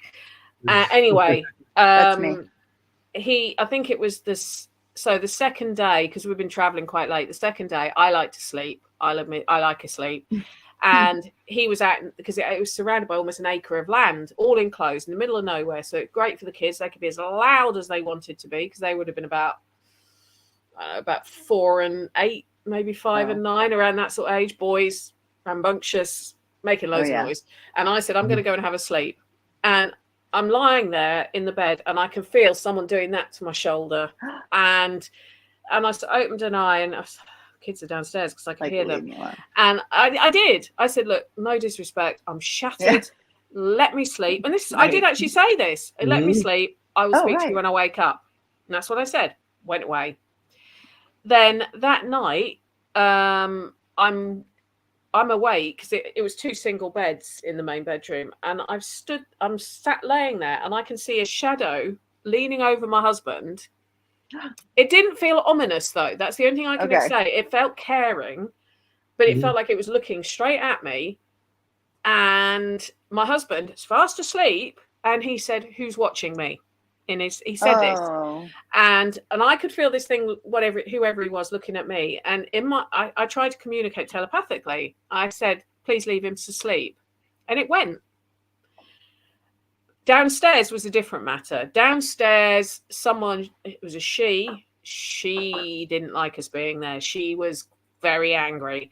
She would turn the washing machine on while in fact, we thought lights would go on and off. The one night, it's about 3 or 4 days in, she swept a bag off this table. This was a solid stone table, and the bag just flew. My husband and I both saw it, stone cold sober, flew off, like someone had just swept their arm across it like that. Wow. And we're both like, ooh, okay. And downstairs at night felt dodgy. It felt like you were going to be stepping into the depths of hell as you stepped off those stairs. In fact, we were so scared about going. We were both so apprehensive what we'd see if we went down there after dark. Because the toilet was downstairs. We used the kids' potty upstairs if we needed the toilet at night. We were scared about it. Nervous about what we'd see or have to deal with. And I mean, we even thought that maybe the caretaker was coming in and putting the washing machine on or turning the lights on or off. So I put a tiny bit of foil on the door that would fall to the floor if someone opened the door. So smart. That's like Scooby-Doo. I love it. When we came back from the lights had changed, one of the shutters had been opened, foil still in the door lock. Wow. So and I think it was after about 4 or 5 days, my husband just turned around to me. He said, "I'm taking the kids shopping, do the spooky shit, sort it out." And I'm just like, I didn't come away planning to do spooky shit.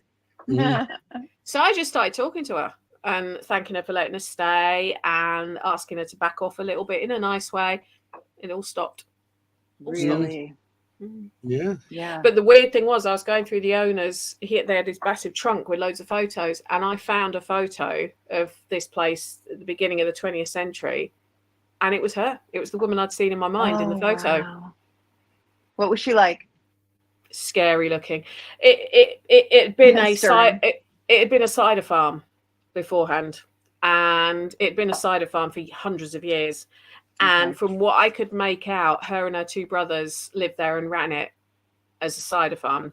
So her life would have been tough. Sure.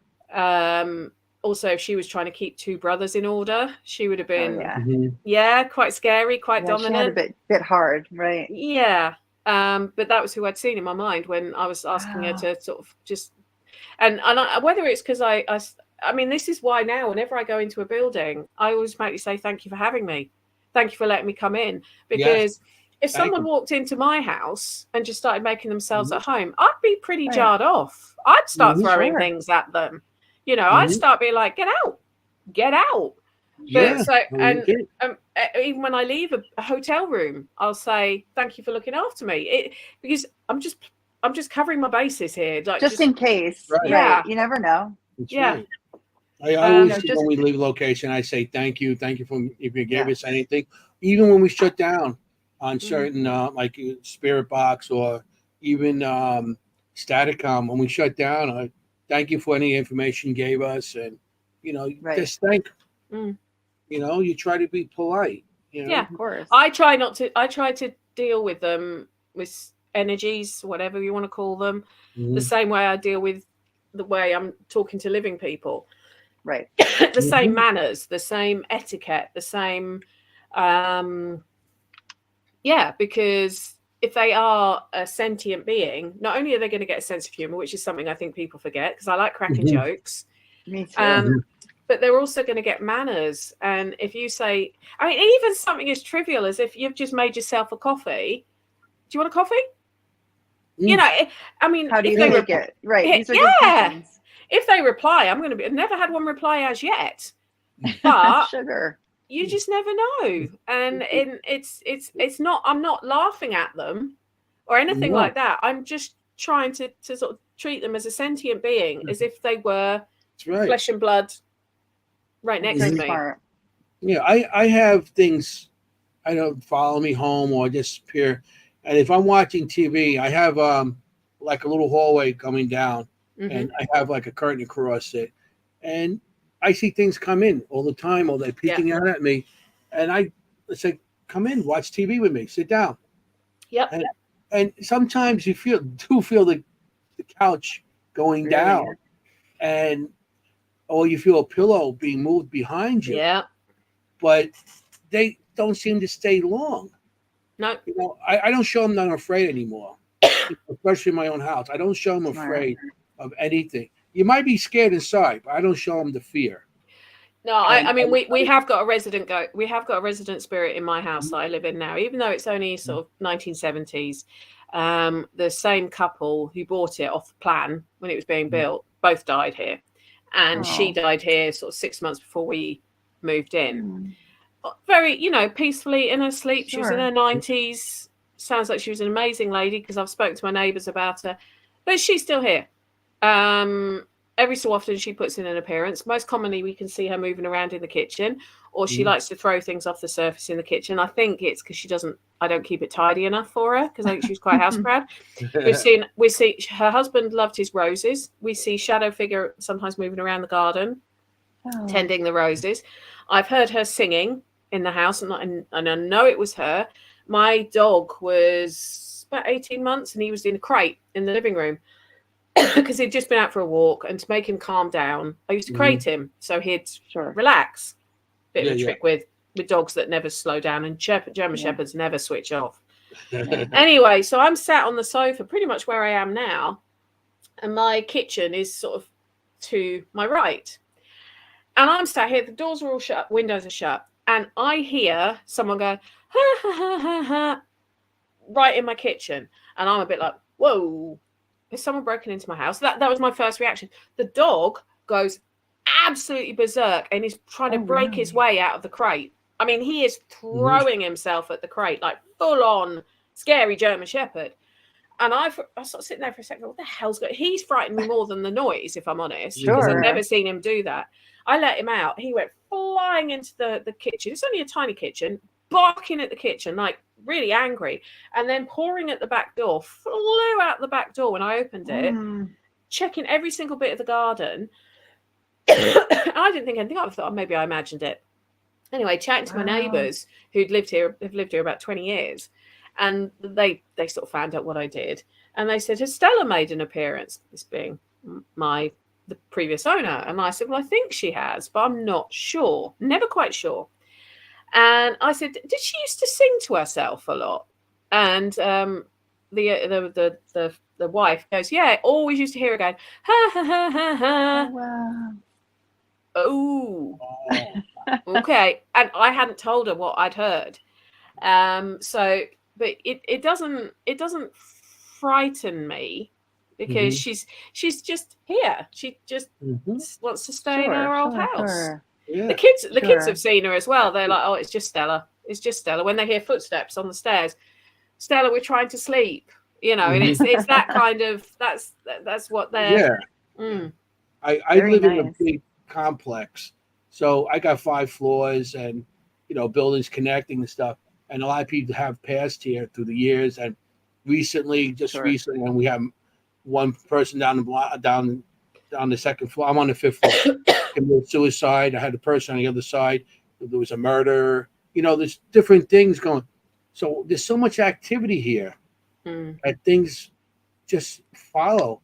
And I don't, maybe they know I'm sensitive. That's why they come to me.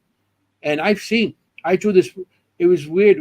The one time when I was still working, I was going past the staircase, and down, you can see down the stairs, it's there's doors, where people, and we have an elevator in my building, so I'm lazy. I'm going to take the elevator. I should go to work. He does. So yeah, I take it up and down every time. So I'm walking to the elevator. I'm looking down, and I see the woman.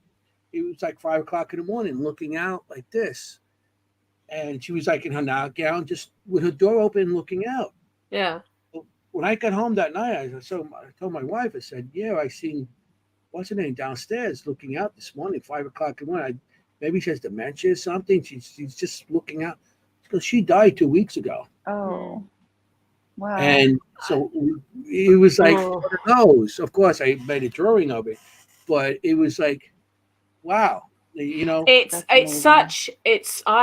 is going to sound quite sanctimonious, but it's true.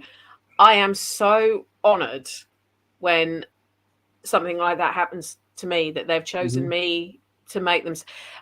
My day job, I have my paranormal history is my other job. I have a day job where I do financial advice for people who are in care, and so I have to go into a lot of care homes. So obviously I am dealing with a lot of mortality. And anyway, I was in one of my care homes, and the person who ran it, she knew what I did on my other job, and she said, "I know you're sensitive.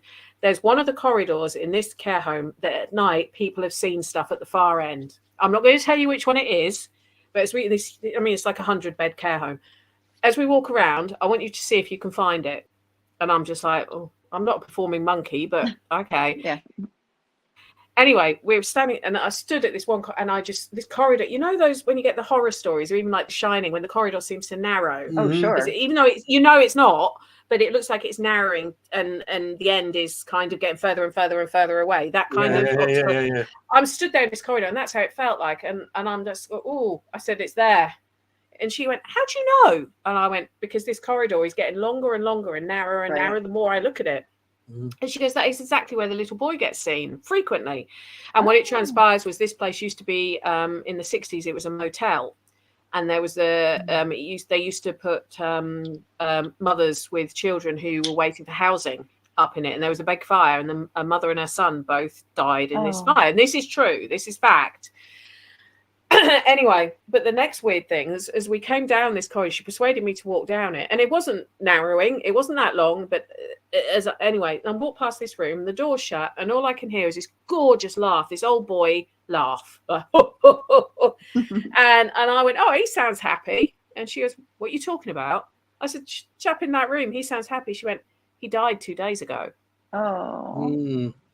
Okay. And she goes, "What did you hear?" And I went, and she went, "He was always laughing." And that's what I heard as I walked past it. And I've had a few experiences like that. And I'm not one of those who can, I know there's some people who can almost sense someone's about to pass. I can't do that. But quite frequently I've walked past a room and I've gone, okay. And I can always tell you, there was one of my homes, it used to be owned by the de Havilland family. De Havilland is in Olivia de Havilland, but also the aeroplane manufacturer, the de Havilland. And the chap who was the caretaker there, he knew me from my paranormal site. And he said, "Oh, let's see if you can pick anything up from here." And we walked into one room, and I said, "I'm dancing. I want to dance. There's music." And he went, "That's what this room was when it was the de Havillands. It was like the entertaining room." Then he takes me into this other room, and he said, "I will tell you, the lady in here died quite recently, but what can you pick up?" And I picked up that she was quite young, no more than 60, large, like very large lady who was scared stiff what was about to happen to her next, but wanted it over with because she wasn't happy. She was fed up with everything. And apparently that was exactly it. She was begging them to let her go because she said, "I have no life." So specific. Yeah, and it was this over. That's what I was feeling. This is over, and I can't do it just like that. I can't. You can't turn it on. No, and I've had sort of mediums say, "Well, I'll teach you how to do it," and I was like, I don't know if I want to learn how to do it. I quite like. You like the organic, you said, in general. In general, you like that. I mean, the fact I channeled TJ at the Shanley when we were there. And I told Stephanie stuff about him that she said made complete sense as to why he wouldn't let her see that. Now, I rarely channel to that extent. I had no clue what I was saying. It was only because she'd recorded it. She could tell me what I'd said. I didn't know what I was saying. But no, I like it. I like to keep it just when it happens, it happens. But yeah, well, I sat at, sometimes with my clients, my day job clients, you can't tell them what I'm picking up on. I was round one, and you were saying about the seat cushion. Her partner had died literally weeks before that, and she was grieving. And I'm not teasing her for this. This is genuine empathy and sympathy. Right. And all I could hear, so there's two-seater sofas sort of next to, and all I could hear in my ear was a male voice saying, "Please look after her. Please look after her. Look after her for me, please." And so I'm trying to listen to her. And in my head, say to him, I'm doing my best. Can you let me concentrate, please? Go and sit with your wife. And next thing I see is the seat next to her go down, and she leant in like that, like someone had put their arm around her. Oh. And I really wanted to say to her, "He's here." Right. But you didn't want to be insensitive. I didn't want to be insensitive. She hadn't asked me to come round for that purpose. Right. And my gut feeling was, if I had told her that, yeah, she would have been a pitchfork and torch type person. But it was the fact. It was the fact that I'd said to him, "Go and be with her." The next thing I see is the seat cushion, and I like the fact that it hopefully comforted her, even though she didn't know what was going on.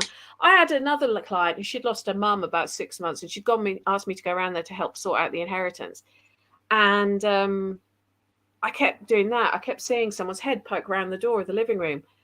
And I didn't say anything. She goes, "What's the matter?" I said, "Is there anyone else in the house with us?" And she went, "No, but I shared the house with my mum." And she went, "She's there, isn't she?" And I went, And she went, "Don't worry." She goes, "I think she's there." And I said, "Yeah, she keeps poking her head around to see what we're talking about." And she goes, "Yeah, that's right. She'd have asked you if you want cake and coffee repeatedly. And she would have said, 'I'll leave you to it.' But she would have been hovering just in case." And then she said, "All right." She said, "Her ashes are in a stone. We had them put into a stone, so it goes by the fireplace, like loads of like a stone display by the fireplace." Which stone is it? No. And you picked it. Oh wow. Wow. That's a gift. That's a gift. It's I don't know how but I love the way you feel about it as that, like as such. Oh, it's just, it's like I say, because I can't control it. I don't want to. I don't want to, but I don't, like I say, I don't do it all the time, because some people do get freaked out in a bad way. Sure.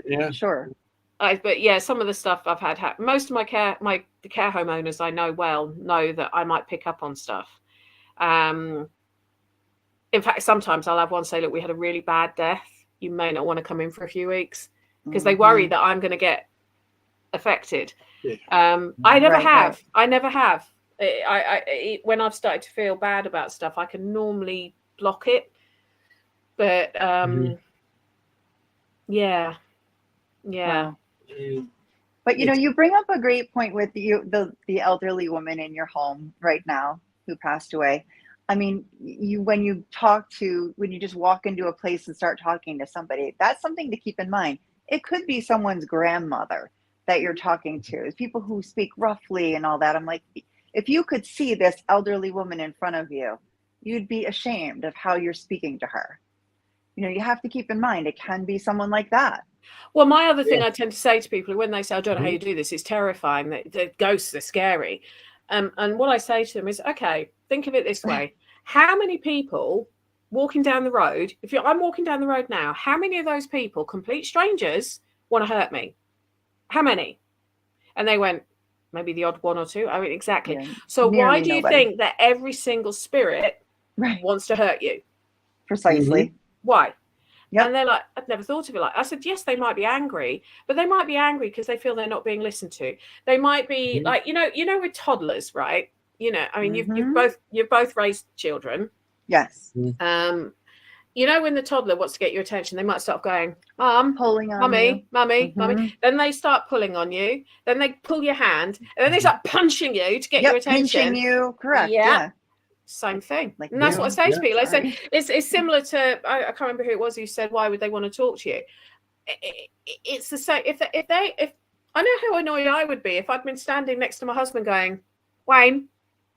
Right. Wayne. What if I had to do? Because he does do that. He'll be playing on his phone and he'll be completely ignoring me. I'm going, Wayne.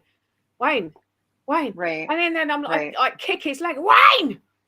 And it's the same thing. It's right. It's the you same said thing. It much better than I did. You can't expect everybody to. It's true. Like, you can't. Everybody expects every ghost to be, Nasty. evil or bad or nasty and That got to do with TV. You what? Sorry. I got to do with TV, the movies. They proceed.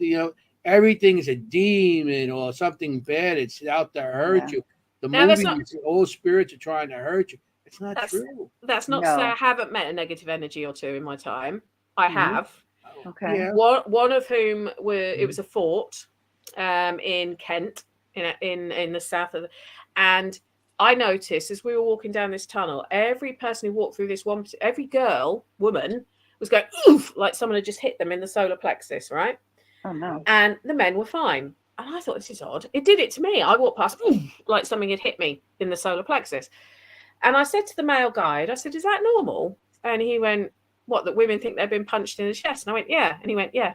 Men, never. And we don't tell anyone because they don't want a lawsuit for one of them. But anyway, so as the night went on, it was the medium who was taking this. I never go back with this group again because the medium was a real like, I'm going to get things rolling down the corridors. I'm going to get dummies coming to life. And I'm just like, no, you're not. And in fact, he was trying to make out that this mannequin had moved. And I was just, no, it didn't. And he goes, it did. Are you challenging me? I said, there is a table. There is a table propped up against it. If that mannequin had moved, that table would have fallen to the floor. And he was like, and he got quite narky with me because I was making him look a bit stupid. Anyway, there was this young lad in this room where this thing that was punching women was. And he was like, stuff's going on in here. I can't cope with it. And I said, do you want me to go and help him? And he goes, yes, go. And I was like, great, thank you. Anyway, so I went in there and I start shaking. Now that normally means there's something in there. I can't even replicate the shake. Every part of me starts shaking. Wow. And all I could smell was oil, hot oil and sweat. Now the room we were in, it would have been where they would have winched up like cannon type, like missiles to the top of the fort. And I smelt this quite strong. And I said, the lad who was with me, I said, can you smell anything? And he went, yeah, it smells like sweat and oil, which is exactly what I'd smelled. Yeah. And hot oil, like it's being worked. Anyway, I could sense someone was really angry. It was a bloke, probably late 1800s, I would have said, judging by how he's, again, I wish I could draw. And he was really angry to me. And I am not normally aggressive to spirits because, they've gone through stuff. Right. But he's attacking every woman that comes past. Every single woman that comes past, he's attacking them. And I don't like that. That's a bully in my view. That's out of order. And so I tried to patiently find out from him why. Using yes, no, my imagination, the images, everything else. And this lad was helping me as well. We kind of got out of him that basically he had a sweetheart. She'd run off with someone who wasn't in the Navy. And that meant all women were scum. And they all deserved to be hurt. Right. And I basically read it. I went all mother on him, like I would if my kids were being this stupid. And so basically told me he was being absolutely pathetic. He can't blame all women for what one woman did to him. Perhaps if he'd actually been more open, he would have ended up married and finding a good woman who was prepared to understand that he was away working. And I went full on lecturing mother mode on him. Left it at that. The atmosphere changed. The smell went. I stopped shaking. Didn't think anything of it. Anyway, I went back to this place about 3 months later on a day trip, and I bumped into the guide. He was a young guy, absolutely amazing. His knowledge was amazing. And he liked me because I knew what SOE stood for, Special Operations Executive, Winston Churchill thing. Anyway, he was quite impressed with some of the information I knew about World War II. And I said to him, that room, since we've been. He goes, Joe's really funny. He said, nobody's being attacked anymore. Wow. Now, but you spoke to him as if you would speak to a living person who was taking it out on women. Yeah. The same exact way. No difference, correct? Yeah. No difference. But there was a spirit at a place I went to it used to be called the Leopard Inn. Unfortunately, it burnt down. It was near Stoke-on-Trent. And I had heard stories about this spirit, but I didn't know where it was. This place was huge. And I remember walking into this one room, and men don't always understand this. But as a woman, you have to have spidey senses of situations. You have to, sometimes you go into a room or walk around a corner and you're like, nope. And you turn around and come back the other way because something in your sixth sense is saying to you, danger, Will Robinson. It's that kind of thing. That situational awareness that you always have to have as a woman. As a guy, I do that too. Yeah, but most guys don't have to. I mean, my husband, when I try and explain it to him, he's like, I don't get it. I don't feel why you feel unsure in this. And I was like, well, you wouldn't, because you're sort of 5'9", a builder, people won't take advantage as much. Anyway, I walked into this room and the spidey senses went, nope. And I just walked straight out, came back out the other way. And I told the group leader that was the room that I didn't like. And he went, that is exactly the room that women get attacked in. Wow. Anyway, we did an investigation later there in the evening. And the minute I walked in, I was like, oh, all my guards are up. Something really, really nasty is in here. And it's and one of the girls, she was quite inexperienced, she got affected. And I just literally put her in an arm lock and pulled her out. I took her out the room. No sweat and oil in this one? Pardon? There's no sweat and oil. No, this was a hotel. I hear sweat and oil, women being attacked. I think different things. You know what I mean? No, this is a hotel. This was a hotel, like a motor oil. Yeah, this is motor oil. Hey, we think of different type of oils, guys. You're such a perv. This show just went off the rails. That fast. Wow. Yeah, you've been good. You kept it clean for at least nearly 2 hours, mate. I mean, if I could no. We're talking about the oil they would use to lubricate a machine. I'm sorry, but yeah, we're not talking about a brothel. Although I know how much you like the brothel area at the Shanley, so we'll leave it at that. Okay. Yeah, that's why I stay all the time. So, But no, this was a hotel. This was a Victoria hotel, and it's a small pub, but this massive hotel was out the back of it, which honestly you had to go through a secret door to find, and then you got 3 floors of. It was phenomenal. Sadly it burnt down accidentally, but it was an amazing place. But this girl was getting affected, and I literally manhandled her out this room to try and break it because it never left this room. Whatever this energy was, spirit, ghost. I mean, somebody said there, do I use spirit and ghost synonymously? They prefer spirit. People prefer to hear, investigators I think prefer to hear the word spirit, but I tend to say, is it a spirit? Is it a ghost? I mean, technically you could probably say spirit is something that's intelligent and interactive. Ghost is something that's residual that you can't actually alter. But it's only if I've explained that to someone who doesn't know much about it, then I would, but I just say it's an energy of some sort. We don't know what it is, but yeah, this thing in this room, most of the men felt fine. Funny enough, the only men that didn't feel fine with it were gay men. They picked up on it. So, but there were, it was a bit like the Shanley would have had people traveling in and out who could have been doing anything. It was a similar kind of hotel. Yeah. So, but I mean, I've met. I like the lady in the cottage I stayed at. She was annoyed and she was angry, but she wasn't nasty.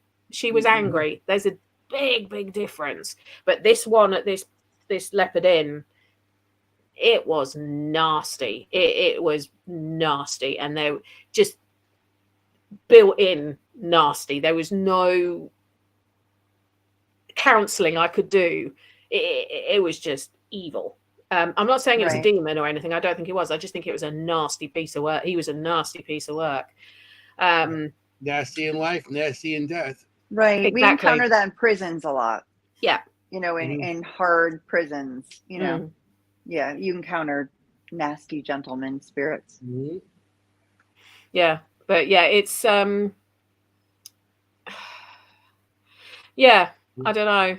It's I don't getting know. late for you. You're like, Yeah, I'm trying to keep doing the energy okay. up. I've got You're doing great. I've got You're 6 doing great. minutes. 6 minutes to You're keep the doing energy great. levels. I suddenly hit the. We got a little bit longer if you want. But Yeah, I know whatever. you. What it was like We're in- one. What time is it by you? Like 2:00 now, or whatever. Nearly half 2. 2:20. 2:26. Yeah.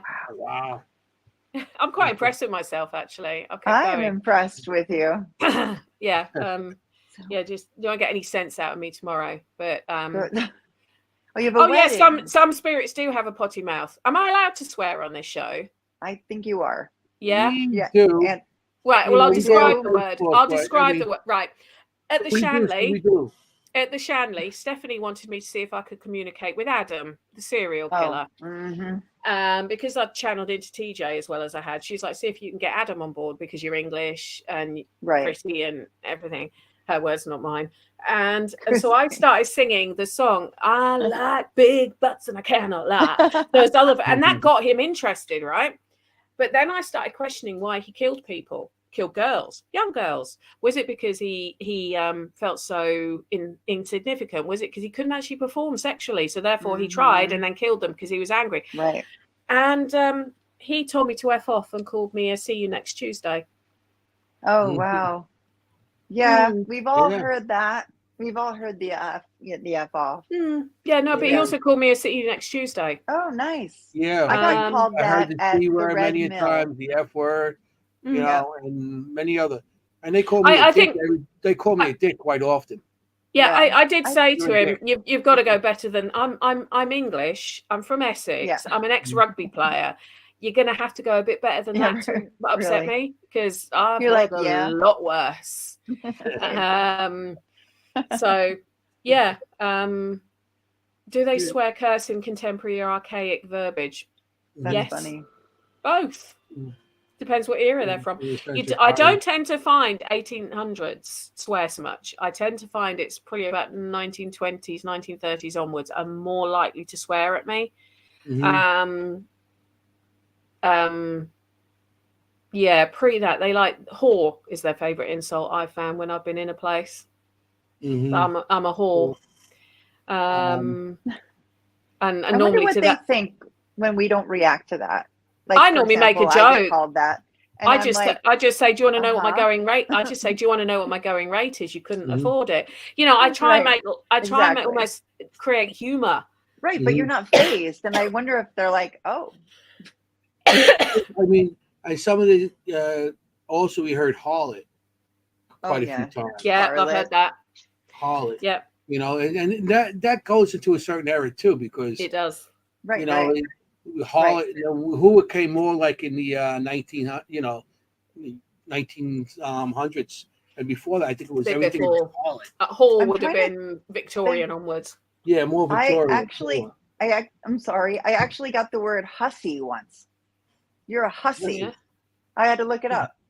Did you? I guess. I could have told you what that meant. Next time, just ask me. Hussy. Yeah. Hussy kind of means a whore, a tart. Yeah. But that's more like I think more modern. Hussy. Like that's like mid 20s, 30s, kind of, or no? Possibly, yeah. 40s. Yeah. I'd say early 1900s. I'd say early 1900s. They were hussies. Yeah, early 1900s. I would have said that term. I mean, certain curses and words could put you into an era too, like hussy, for sure, harlot, you know. Yep. Yeah. It was at the Leopard Inn again, and they could hear this girl coughing. It wasn't one of us. It was a disembodied voice coughing, and somebody said, "Oh, did you have TB?" And silence. And so I said, "Did you suffer with consumption?" Yes. And so you've got to, if you're going to use the terminology. So I could have either called it white plague or consumption. TB, tuberculosis. They wouldn't have understood what that meant. Right. You know, so similar to what you're saying about words can date stuff. Yeah, they can. Right. Words can date, and it's so true. A lot, and you hear the certain word and then you look it up and see when that word was from, and you can find exact dates on someone. I mean, they even go back to like 1700s or even earlier. You know, some of the words, And then you can also find the origin of the word and where it started from, and that give you a baseline of the nationality of the person. That, especially in America, that gives you a certain nationality coming in at a certain time, and it could, say, okay, they came in the 1800s, or they came in the 1900s, or so they could see where the word from and the nationality and everything else. So everything that comes out, you could look it up and put a date on it. Yeah. Well, not everything, but majority of the stuff that we get, and some of the people just get a word and they're like, oh, look, I got a word. Do the research. Right. Nerd out. You never know what you're going to find. It out. Right. It doesn't matter what it is. Nerds rule. That's what's great about Staticom. You can hear accents. You can, you really get that feeling that this is a person from a certain place or a certain time. You could hear that. That's why I like the spirit boxes before I was introduced to foreign languages. Yeah. Speaking of, we did the Estes on the Staticom also. We did that at Hinsdale. The Estes. Yep. Estes. I always say it wrong, so. Estes. That's what I said. Yeah. So I didn't hear what you said. That's why. Stanley Hotel. But we did that at the Hinsdale house with the Staticom, and it didn't it was actually threatening Lourdes. And we actually stopped it because it was like saying not a lot of nasty things to her. Not good. So not good. We stopped it. Have you ever, Penny, done Anthony and I frequently use double Estes method. We'll put two person in each room. Have you ever had a conversation go back and forth? No. That's I haven't done that. I encourage you to try that. You said before about experimenting, right? I've done it where I've had someone, like I was saying at the cells at Harry's readout, when I was the one listening. They are asking the questions in the other room, right, and I'm just saying what I'm hearing on the spirit box. Exactly. So, similar kind of thing to that, but try it with two people. We try, two spirit boxes. We did that at the Chrysler Mansion. The Chrysler Mansion, the history of that, the Bonanno family, the crime family, they actually murdered people there, chop them up, and put them in the furnace type thing. Yeah. And they had parties there with women and stuff like that. And they went through a period of time where a lot of bad stuff happened. And we had the Esses going, and we had one person in the basement with the wireless, and we were based on the first floor with the setup. We had another person on the second floor, and so the basement and the second floor, they couldn't hear each other, and they couldn't hear our questions because we were on the first floor on the other part of the building, and we were asking questions, and it ended up that the one on the third floor was actually a woman, and she was asking help, and then she was bringing up rape, murder, abuse, children, abortion, and stuff. And the one down the basement kept on saying, "Shut the F up, you." Yeah. Shut. And that was, they couldn't hear each other. We wrote it down, and they were communicating amongst each other.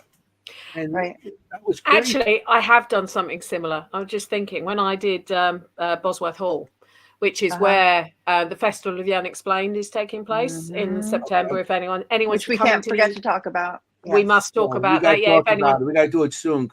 That's why you almost think I do podcasts a lot myself. That's why I thought I'd segue it in like this. Good one. Very good. Yeah. Anyway, so Festival of the Unexplained. If you're going to be in the UK in September, or you want to come to the UK in September, check it out. There are some more tickets become available, so you might get lucky. I do a history tour on the Friday, a mystery history tour that only people who know where we're going are the coach driver, myself, and the staff. Nobody else knows where we're going, and I write it every year. Also, Cindy Cars is going to be doing a platform reading that evening. You've got talks from all of us over the weekend. It's an amazing event if you can make it. Anyway, that takes place at Bosworth Hall. Bosworth Hall itself has got it's a hotel, got quite a lot of history. Well, we were in one of the suites and I had a spirit box going in my ears and I had noise cancelling headphones on. I genuinely couldn't hear anyone else in the room. And I had blindfold on, everything else. Somebody was next to me. She was going as well. and they recorded. She was basically, I'm hurting, I don't feel well. Very good. She went a really girly voice. Apparently, I am coming out with a really barky, like, oh, shut up, get on with it, just die then. And it was it was two completely different whatevers that we were both picking up through the spirit box, and I think they were kind of talking to each other, but cool. it was, what was weird was I suddenly shot up because I thought someone was leaning over me on the bed. There's no one there, but the person whose room it was said that happened to her twice in the night, that she shot up because she felt someone leaning over her in the bed, and there's no one there. So yeah, Bosworth Hall, Festival of the Unexplained. It's worth coming to if you're coming to the UK. Yeah, I mean, absolutely. Awesome. Yeah, and you'll have Ron and Lourdes. Yeah, Ron Lourdes. We do have. It's going to be great to see them again. The Holzer Files reunion as well. Yes. Awesome. And I met Schrader last year because he came over last year. So I'm really looking forward to meeting Shane and seeing Cindy in action, because I've not heard a bad word said about Cindy's abilities from anyone. Even like really well experienced investigators and everything. They've all said she blows them away. So it's going to be amazing. I'm going to be geeking out, I think, watching her in action. Yeah, she's incredible. Frankie and I saw her. She was amazing. Yeah, this is Anthony is going away and Ron Sukas. I know. I was just thinking, okay, how do I get the good? Yeah, no, definitely. That's something. Well, you know what I told Bob? There's aeroplanes. There's these things called aeroplanes that you can get in. Oh, it's like a boat in the sky. Like the boat in the sky. Yeah, I know. Yeah, we may be blonde, but we're on the ball. We're on the ball. We got this. Anthony's always surrounded by blondes on this show. Yeah, we gotta have more blondes. Yeah, it's a requirement, Penny. It's a requirement. Well, I mean, you said you wrote books. You haven't mentioned any of your books. Yes, she did. I want you to say it again so the people. Currently, I've written 5 books. The first one was My Haunted History. I've taken that off the shelf for a while because I'm doing a second edition and edit of it, so hopefully that will be back online in a couple of months. My second book was A Haunted Experiment, which was looking at the history of 4 different experiments that are done in the paranormal world, and then I tried to recreate them in some locations, which is where the RAF Tibenham one came in. Then I did Paranormal Playtime, which was the British School Museum in Hitchin, and talking about Victorian schooling for the poor. Then I did Battle for Bosworth Hall, which is all about Bosworth Hall, the place I mentioned. And I talk a bit about the Battle of Bosworth Field, which was when Richard III got overthrown became Henry VII, Henry Tudor, who was Henry VIII's dad, etc., etc.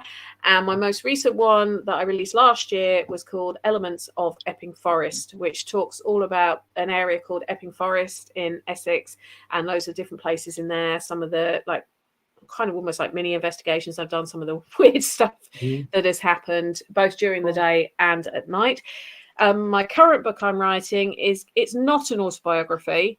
But a lot of people, when they saw My Haunted History, thought that was going to be more about me and my own personal sort of journey to now. Right. So basically the last 50 years.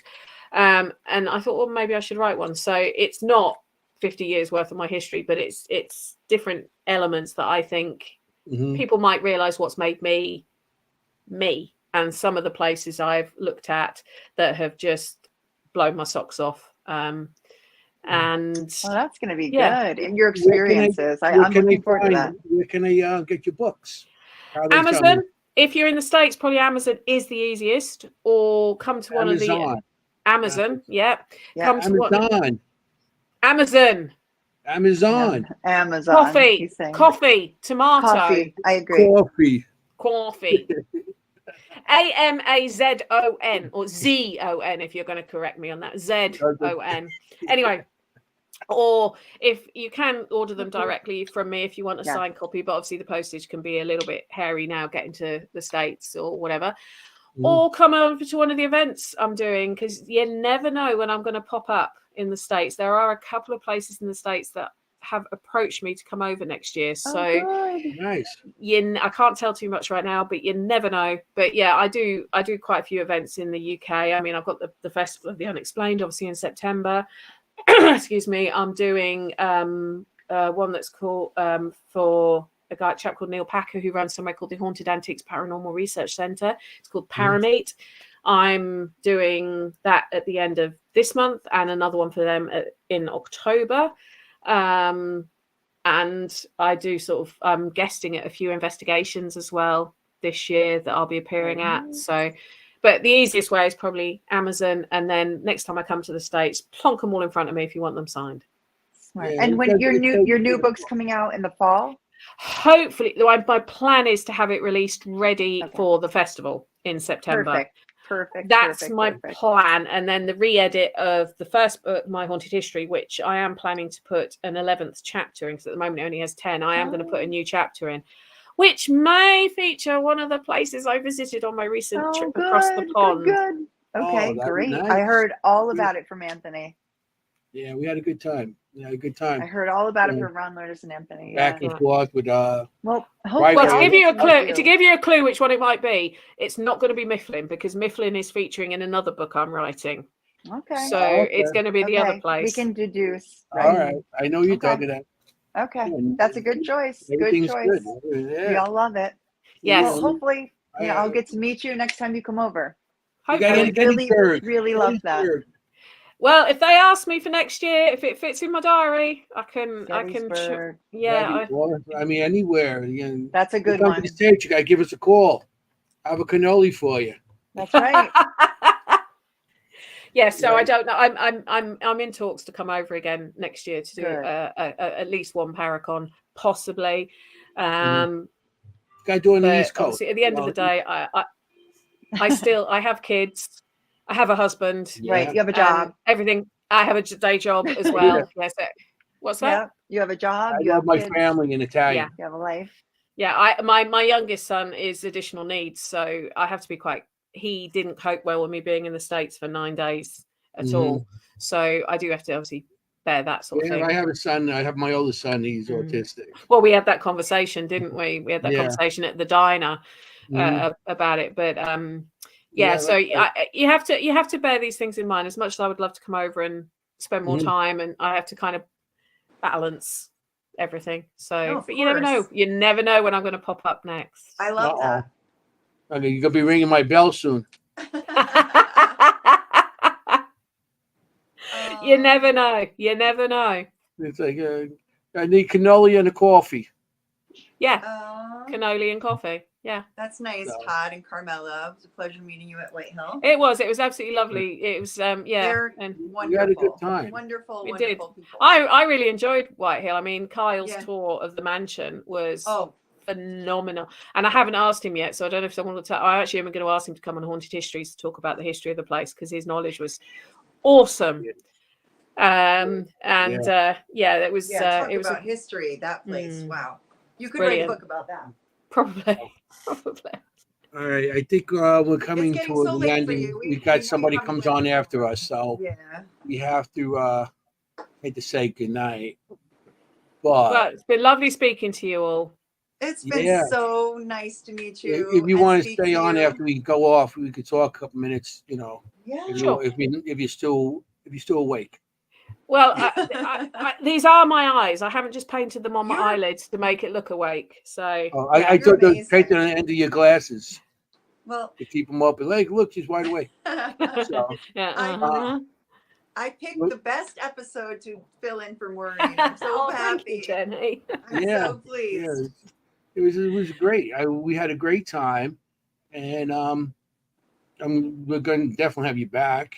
Oh, thank you. Oh, for sure. We'll talk, and maybe one day I'll get out there. We'll get out to England and say hello. Yeah, Anthony and I will show up. You never know. This is a ding dong. I need some coffee and cannolis. You can be cannolis. You don't get cannolis here. You don't get cannolis.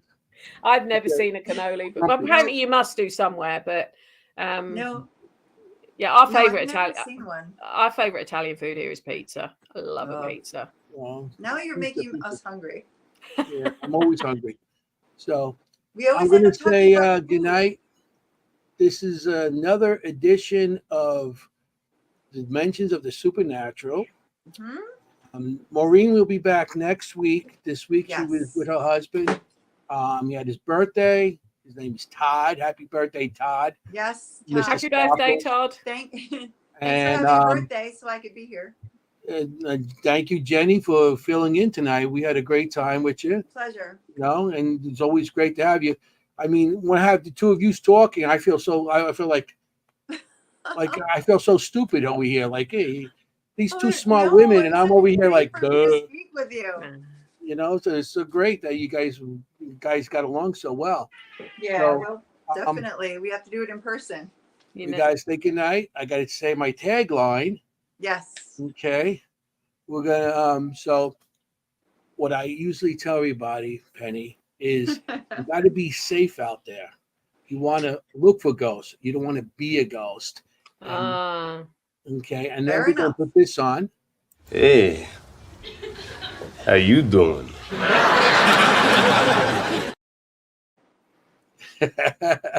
So love it. I want to say good night to everybody. Thank you for coming in. Thanks for all the great questions. Thank you, everyone. Okay, and good night. We're gonna say.